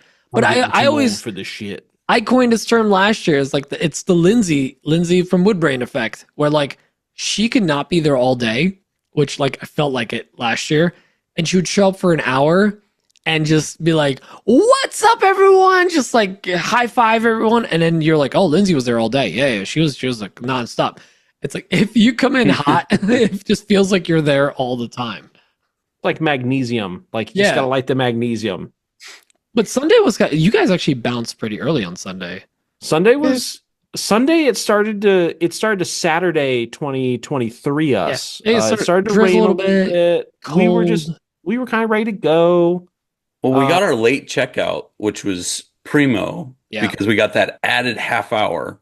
It was like an extra hour of checkout that we took advantage of. We started our Midwestern goodbye around like noonish. I think we said bye to like some people like 4 or 5 times. Yeah. You're still here? That's what I was going to say. That's how Sunday goes. And then we finally make it to like, hey, we're walking to the car and there's this food truck with fried chicken sandwiches. And we're like, oh, guess we're not leaving yet.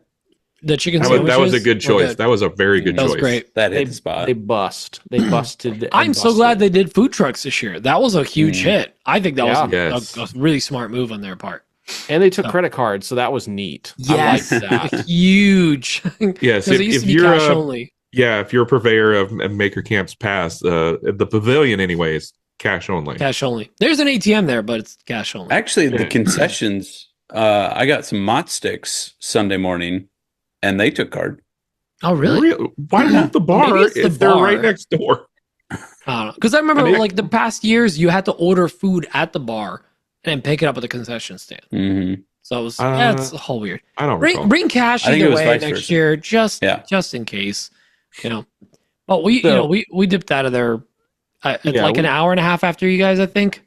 Yeah, we all took off pretty. It was like pretty 1 early. or 2. We were out of there by around 2:30, I think. Yeah, we left at like 3:45, and then about 50 minutes into our ride, Juniper starts crying. She's got to get fed. We pull over. We pull out of that parking lot. I get a low tire pressure warning. The car is packed, like Tetris with stuff in the back. So I'm like, I'm going to have to change the tire. So we pull over at this middle of nowhere gas station. I fill up, I get quarters from the place. I walk in and some guy in what looks like a poor man's like Southern Sunday suit. He's like, hey, I'm like, hi, why'd you even say hi to me? Okay. And I go to the counter. I'm like, hey, can I get some quarters for the air machine, whatever. And then it turns out the guy I guess he was the cook, but he's wearing a tweed suit. Super weird. Like the most hole in the wall place in the Catskills ever. To just put the cherry on top, there's not a drop of service. I tried calling you guys like 5 times. I couldn't. Oh my gosh. I literally couldn't make a phone call. It wasn't even text messages. Internet. I couldn't make a phone call. It's a Sunday at 4 p.m. and I have a flat tire, and I'm just like, I fill up the tire, but I'm like looking around, and then I see just a bent screw in my tire, dead center, and it's like eroded away. Like I've been driving on it for a little bit. So I probably got it like earlier in the weekend coming up or something. And I can't call you guys. I can't look up the nearest like shop to try to get a tire swapped. And if I really want to swap the tire, I have to take a lot of stuff out of the trunk. Meanwhile, when I'm looking at the tire with the flashlight, it's pouring. So I'm in pouring rain. By the way, the Brunt hoodie is indeed water resistant. It was just beating off not to give a pitch, but I will give him that. It was water resistant. Like it was beating off. I'm like, all right, cool. This is nice. Are you saying beating? Yeah, it was beating. Yeah, with a D yeah. or a T. Yeah, with a Z. Beating both reins off with both hands. So I top it off, and I'm like driving down the road. I go, okay, it's holding pressure. I'm stressed out as hell at this point. Like my baby's in a car, Emma's in a car. Like car is loaded. God forbid my tire blows out. So basically, we just continue to drive. I was going to try to look for a place where I had internet. I called you guys at that point once I had cell service, and we're just driving and we keep driving. And I'm like, the pressure's holding.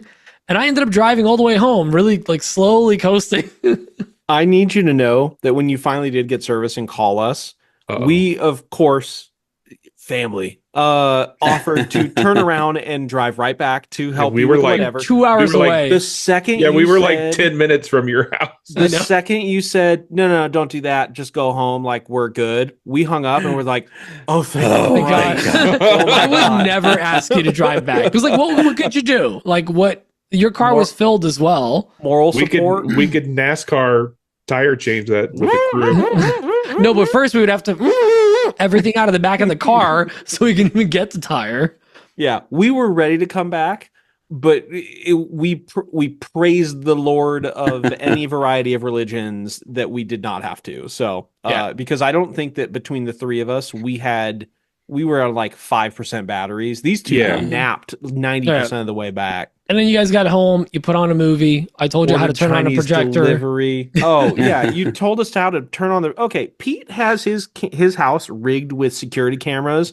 It was like we were at Big Brother's house. Yeah, we were basically in prison because he calls. He's like, and we're talking about it's just on the base floor. Yeah, that's and what outside he says. And the basement. Let people think that you have cameras everywhere. Yeah. So we're all sitting there, and so he calls, we're talking, it's like, hey, we're going to order Chinese food, go find this, go find that, whatever. And then he's like, hey, by the way, pull down the movie screen. I was like, we didn't tell you we were watching TV. Oh, yeah, no, pull it down a little bit more. It's like, you son of a gun, where are you? Like, pull it down a little bit more. All right, there's a button on the bottom left. It was, are you guys watching Identity Thief or Identity Theft? At one point, why you are you were not watching on the projector? sitting down on the couch, and he's like, "No, stand back up, go find this drawer." It was the most uncomfortable I've ever. See the white remote on the table there, just behind it. There's a little button. Just press the button, pull down the screen. No, keep going a little further. Okay, there you go. You're good. It was uncomfortable. It got more uncomfortable in like the middle of the night when I like snapped awake. I'm like, wait a minute, Pete's watching me. Like, Actually, 'cause I was sleeping right there. If anything, I saw Kamani. I didn't see you on the couch, but not that I was thank looking. goodness. But like, it doesn't. It's set to see the wall and that part of the couch because that's where the baby sleeps. So It turns out it's Pete just just that. wanted to be able to Rated. watch TV while driving. Yeah. He wanted a big screen. Well, I wanted to help you guys out. You got to watch a movie in a big screen, and you know. We appreciate it, but just do it different next time. Just be But- more subtle. And I mean, that I'm was, not watching. I'm just guessing. But if I were you, I would Yeah. lower the did screen you more. pull down Yeah. the screen? Lower, slower, slower. But I mean, that was Sunday night, and then Yeah. Monday we pretty much just like chilled out, and then we went and patched your tire and hopped on a plane, and it was pretty uneventful, which was just a godsend. Yeah, I dropped you guys off. I took a big sigh of relief, and then Kamani showed up. But all in Well, guys, all, it was a pretty solid trip. Yeah. You know, we didn't really actually talk about like Makercamp itself a lot, but like this year the tents were bigger, all the setups were better. There was more activities, more family stuff, more like hands-on events, just more things to do. And I gotta say, I love watching this event grow. And we did awesome. less.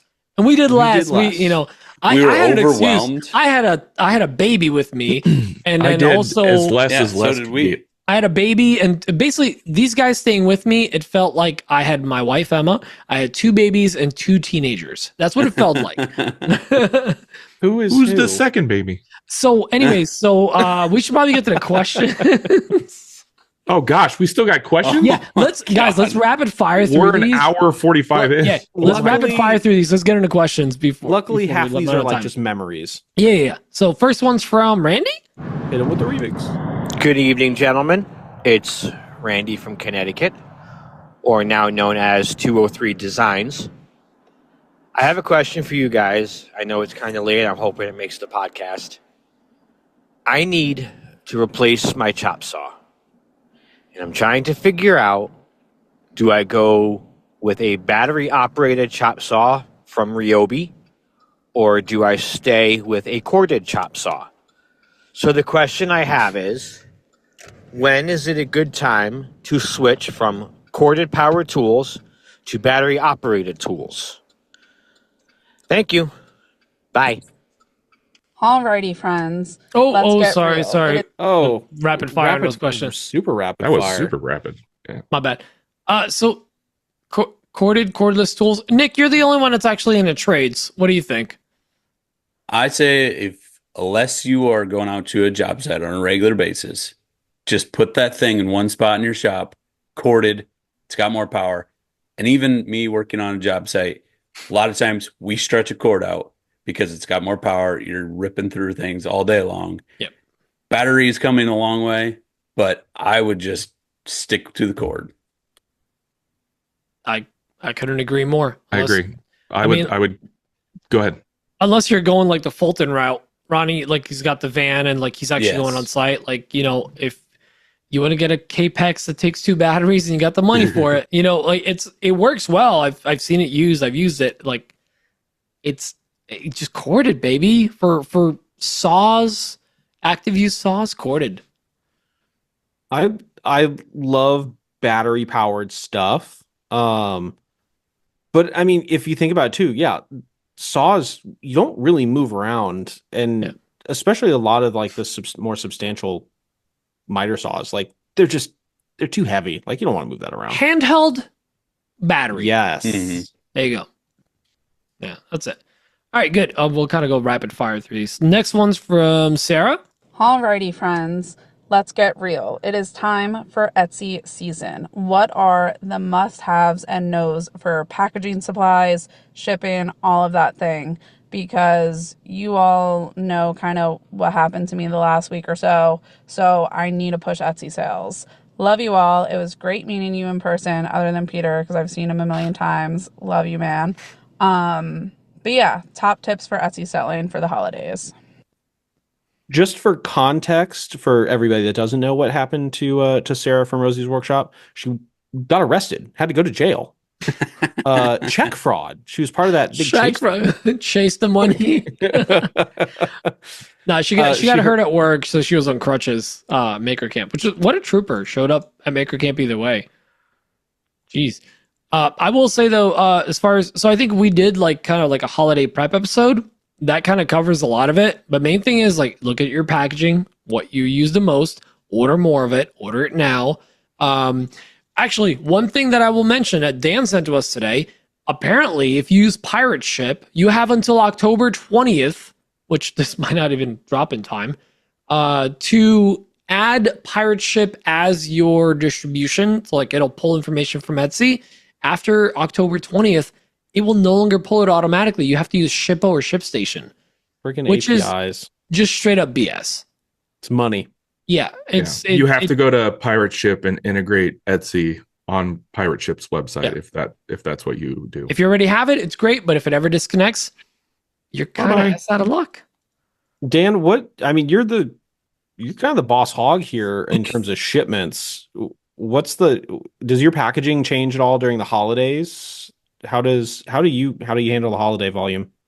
Nothing changes. I just order more packaging. That's a great way to do it. Like Pete said in the beginning, we did a whole episode on holiday prep and we went over everything in detail. So if you want to know a good solid answer to that question, go listen to that episode. Whatever you're doing now, just triple it. Drop it. Do it Triple it. Yeah, exactly.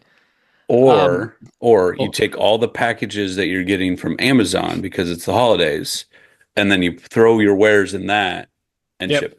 Yeah, I got I have a corner of shame. It's over there, and it's all my old empty Amazon boxes. Giant box filled with small, nice boxes. Yeah. I can't throw out boxes because boxes are expensive. I have one thing that I have added to my workflow in terms of shipping that has just changed my world. Like it brings me joy every time I use it. A label printer. Like, oh yeah, 100%. I have been printing I use Pirate Ship. I can't believe you've been doing it. I've been doing it old school, like I'm on the friggin' Oregon Trail here, printing it out and then cutting it out with scissors and then taping it on. And screen printing it. Oh my goodness. That is literally what I'd still do. Get a label printer. Under $100. Get a label printer. It is worth every single penny. I have two at this point. Look at fancy pants. I have one for packing labels, and then one that just prints like I need silly stickers, like stickers for whatever. Yeah, it's fantastic. I can see that. I love it, and it uses like an app that is probably just stealing all my data. Totally worth it. Totally fine. Yeah. Has his identity. Take totally that, Gina. Yeah, whatever. Do with it what you will. But a label printer, especially in the holiday time frame, nice. Nice. All right, next is Alex Adams. Hey guys, it's Alex at Type A Furniture, and my favorite things from Makercamp. First one is the projects that we got to make turned out great as presents for the family. I made a leather koozie and drew a horse profile on it for my wife so she can take that to her horse shows. And I made some chopsticks for my son, who has been really big into sushi and noodles the past few months, and he has used them every single day since he has gotten them. And then having all the fun games and activities in between those events and during the evenings, because it made it a lot of fun to get to know people and just have something to do while we were chatting. Oh, and of course the AWP pizza party was a blast and was probably the most talked about event that was exclusive at Makercamp. Yeah, pizza party was fire. It might have been. I'm still never going to let that pizza thing go down. The fact that he flipped it. Yeah. It was super never rude, going to let it down. He literally spiked the pizza on the ground like a football. It was super rude, but we just have to remember that we all get one. We all get one mistake. I'm pretty sure I saw him drop a check on the ground for $100 signed from the Joinery podcast, but I'm not 100% sure, so I'm not going to spread rumors. But I'm very jealous that he got to do both of those activities. I wanted to do that leatherworking class for like 2 years now, but I didn't actively get in line today or this weekend. so I missed it. But those koozies look freaking badass, and I love Ethan. He does good work too. Ethan does amazing work. Yeah. Ethan Carter Designs, if you're not aware. Yeah, go check that out. And Alex, it was great meeting you there. Great meeting everyone else at that pizza party. That was awesome. Such a good turnout. Such wow. Much nice. All right. What else we got here? DJ Khaled. DJ Khalido. Oh, Malk Alm. Not related to Mike Alm. Malcolm. Hey guys, my favorite memory was actually before Makercamp when we hung out in Pete's backyard with the three knuckleheads and Emma and the baby, and we had the Northern Lights show up in the sky. We watched Pete shoot fireworks at Braden. It was a magical night, actually. So thank you for that. My favorite memory of actual Makercamp was the side quest with the axe handle that Nick Birchtold sent me on. I will be telling that story in a longer series of videos, but I just wanted to say, had a great time. Looking forward to next time. That axe handle Dude. was gorgeous. PSA is going to be really weird for Malcolm because he's going to be carrying an axe from now on. Like he's an axe guy now. So I think Malcolm has an axe to grind. He has actually he ground the axe. He finished it and everything. It looked like he now has a medical card that lets him bypass airport security. This is my service axe. Yeah, my service axe. God, if you guys don't know who Nick Birchtold is, it also known as Titty Nick. Titty Nick. Look at Birchtold Designs, right? Does that account? Birchtold. He works in 3D or 4D. At that point, time Rotary, is whatever. like rotary CNC work. And this axe handle looked like it was like pillowed, like tufted fabric with like pins in it, but it looks like it's like pulled taut. Sorry, like hitting the mic. I'm so excited. This thing looked incredible. He made two of them. I think he gave one to Jimmy and one to Malcolm. I don't know how he landed that, but if you've ever seen a titty shaped handle on a saw stop, he also makes those. So like you've seen a titty shaped anything made of wood. And if you've ever seen the Maker mallet, the one that has all the faces, I actually was showing people videos and photos of that were at Makercamp that have never seen that before. And I'm like, are you kidding me? Do you don't know who Nick? They were like, oh, what's this like boob shaped whatever? I'm like, girl, let me tell you. So it's pretty awesome. And also, the world does not deserve Nick Birchtold. Like, he is the nicest guy ever. He's super sweet. He like has time for everyone, answers questions, like wants to follow everyone. He's just like happy to be there. I love this dude so much.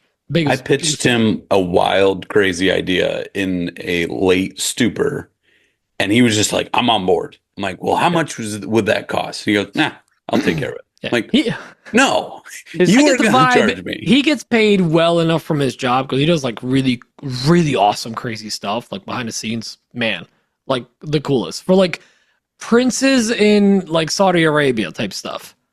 And yeah, no, like cool stuff. And this is just models for buildings don't build type of stuff.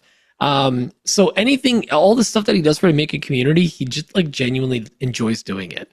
It's so fun. And he's so good at it too. It's bonkers. What an artist. It's really hard to spend your time like riled up and stressed when your niche is titties. Yeah. Tig that's a fact. Biddies. Speaking of Tig old biddies, here's Thomas. Hey, it's God. Don't my Makercamp question is not what you liked the most, the least, or how many times hands were kissed and Juniper was shook. What I want to know is which of you gained the most weight? Dan. All right, now a non-Makercamp question. I'm using more and more the rotary tool on my laser to make my turned design a bit more original. I use the rotary tool that is sold for the Ortur laser, and it works great for small designs, but I also want to cut into larger and heavier pieces, and the chuck doesn't really hold well enough to my taste. Do you know any brands that offer a better rotary tool, or at least a better chuck to hold the pieces? Alright, bye! Okay, I want to try. I think I'm starting to speak French. I was gonna say I was gonna translate for you. So he has been doing more rotary work with his laser. Before we get to that, he made an American pun that. So he said, "How many time hands were kissed and Juniper were shook," which is the play on words for kissing hands and shaking babies. Yep, that's the joke there. Yep. So I appreciate the joke there, Tomas. No times. Juniper was shooketh no times. Shooketh no times. There's plenty of hands kissed and babies shook. Don't touch a baby. We would have taken somebody to the ground. Yeah. All right, now go try to translate the rest of it. Okay. So he's been doing more rotary laser work, but he's starting to get into larger projects, and he's having a problem with. What's that? Tell me when to stop. I'll start again. Well, it can't be that big. The problem is you keep stopping. I'm out of frame. But he's looking to go to larger materials, larger projects, and he's having an issue with the chuck not being sturdy enough to hold the material. And so he's looking for suggestions on rotaries with sturdier chucks. How close was I on that one? That's pretty much dead on. Yeah, he's looking for a heavier duty rotary because, like, I think the Ortur it's a smaller laser, but like at least here we have the X tools pretty big into that. I just don't know how big those chucks are. I feel like if you want something a little beefier, a CO2 type laser tends to have like beefier chucks, or even CNC based ones that have an diode attachment to it. That's my only two thoughts. Like the chuck that I have for my CO2 laser is pretty beefy, but I don't know if he's trying to do like plates or bowls or just like big cylinders or what. It's hard to say. I think the weight is the biggest issue here. I got an idea for him. Okay. Take his laser and set it up over the lathe. I thought about that. Turn it on. Just full speed. And just start lasering. And just like, I wonder if it would, like, you can sync the pattern up with the rotation. Dude, I literally thought about this, like, well, why don't you set up one over the lathe? But then I'm like, wait, it's spinning at the different speed. And just nonstop. That's pretty tough to do. I have nothing to add. I've never done any kind of rotary work, so I wouldn't know. I'm in the same boat. I don't do rotary work yet. So we might have to test this one. We might have to put this one out to the people. I'll write up the question and we'll post it out. We'll see if we get any good answers. Sounds good. On the grams. Yeah, that's a good one. Because I'm just trying to think of like a beefy chuck, but you'd need like I'm thinking of like larger CNCs and larger. Just logically, CO2s. that makes sense to me. I mean, the beefier the chuck, it would probably be the beefier the laser, right? I think we at least need the context of like how big is he actually talking about? Because I mean, something that's because I see he's been doing these like almost looks like a small plant pot type thing, and he has that chucked up. Mm-hmm. But I wonder if the Ortur like can't handle something that heavy, like if it's not wide enough or weight, weight wise or whatever. Like they make third-party chucks for a lot of these that are like the whole rotary is an actual like it looks like a lathe chuck. Mm-hmm. You know, you turn it. I've seen people do that for tumblers too. But then there's the other ones that are just kind of like rolling on rollers. Maybe that's the problem. I know OhmTech has a couple with like the actual lathe chuck on the end that are pretty sturdy. I do have the X Tool chuck one, but it probably only goes out to about 3 or 4 inches. And it's like meant for cups, really, right? Yeah. And a cup's like not gonna be that heavy either. Mm-hmm. You know. I got my ticket for the long way round. Sorry. Well, that's it for questions, and that's it for our recap. We kind of went real heavy into all this stuff, but we got to start wrapping it up. We're right at 2 hours. Nick is way past his bedtime. Nick, way past your bedtime. But guys, thank you for joining us. I hope to see a bunch of you guys next week at the WTB Woodworking grand opening, the soft opening on the 26th. We'll be there from 9 a.m. till 3 p.m. Hope to see you guys there. And Dan would like to thank some people. I want to thank all of our patrons. You guys help us keep this train moving down the tracks. Big shout out to all of our patrons we got to meet at Makercamp. Big shout out to the patrons that we talk to on a daily basis, I feel like. And just a general thanks to everybody who helps support the show. If you want to help support the show financially, you can go over to patreon.com/Another Woodshop Podcast and help us out over there. We do have a free tier you can sign up for. Ooh. Just an FYI. You guys should sign up for that one. For the monies, you get a little something. A little bit more honey for the monies. You know what I'm saying? If you're a top tier long enough, you will get put on the show. Allegedly. I mean, just based on... I know at least 2. It's been Maybe. more than... we'll see. Unofficially. And as Pete said, we were talking quite a bit about how we can give back and do more for the podcast and give more content to our listeners. So be on the lookout for that. We got some ideas of brewing. And Nick, where can everyone find you? At nickbrinwoodworking.com. Oh, Show sorry. notes. Accurate. God. Nick Brim Woodworking on all your socials, but mainly on IG. There you go. Good stuff. And David Wirt, I hope you get home safe. He's got less than 100 miles. Home. He's home. Oh, is he home? No, he's back in Kansas. He's not back home yet. Oh, Home Yeah. state. I misread that. I Kansas just State. figured Kansas was like home. One town. He's probably got under 100 miles to go, so I hope you get home safe. So, Best of luck. best cheers. All right, right. guys. Well, thanks for tuning in. We'll see you all next week. Love you. Bye. Love you long Bye. time. Bye. Hey, love you long time is my line. Love you long time. Oh, no? Love you long time. Bye.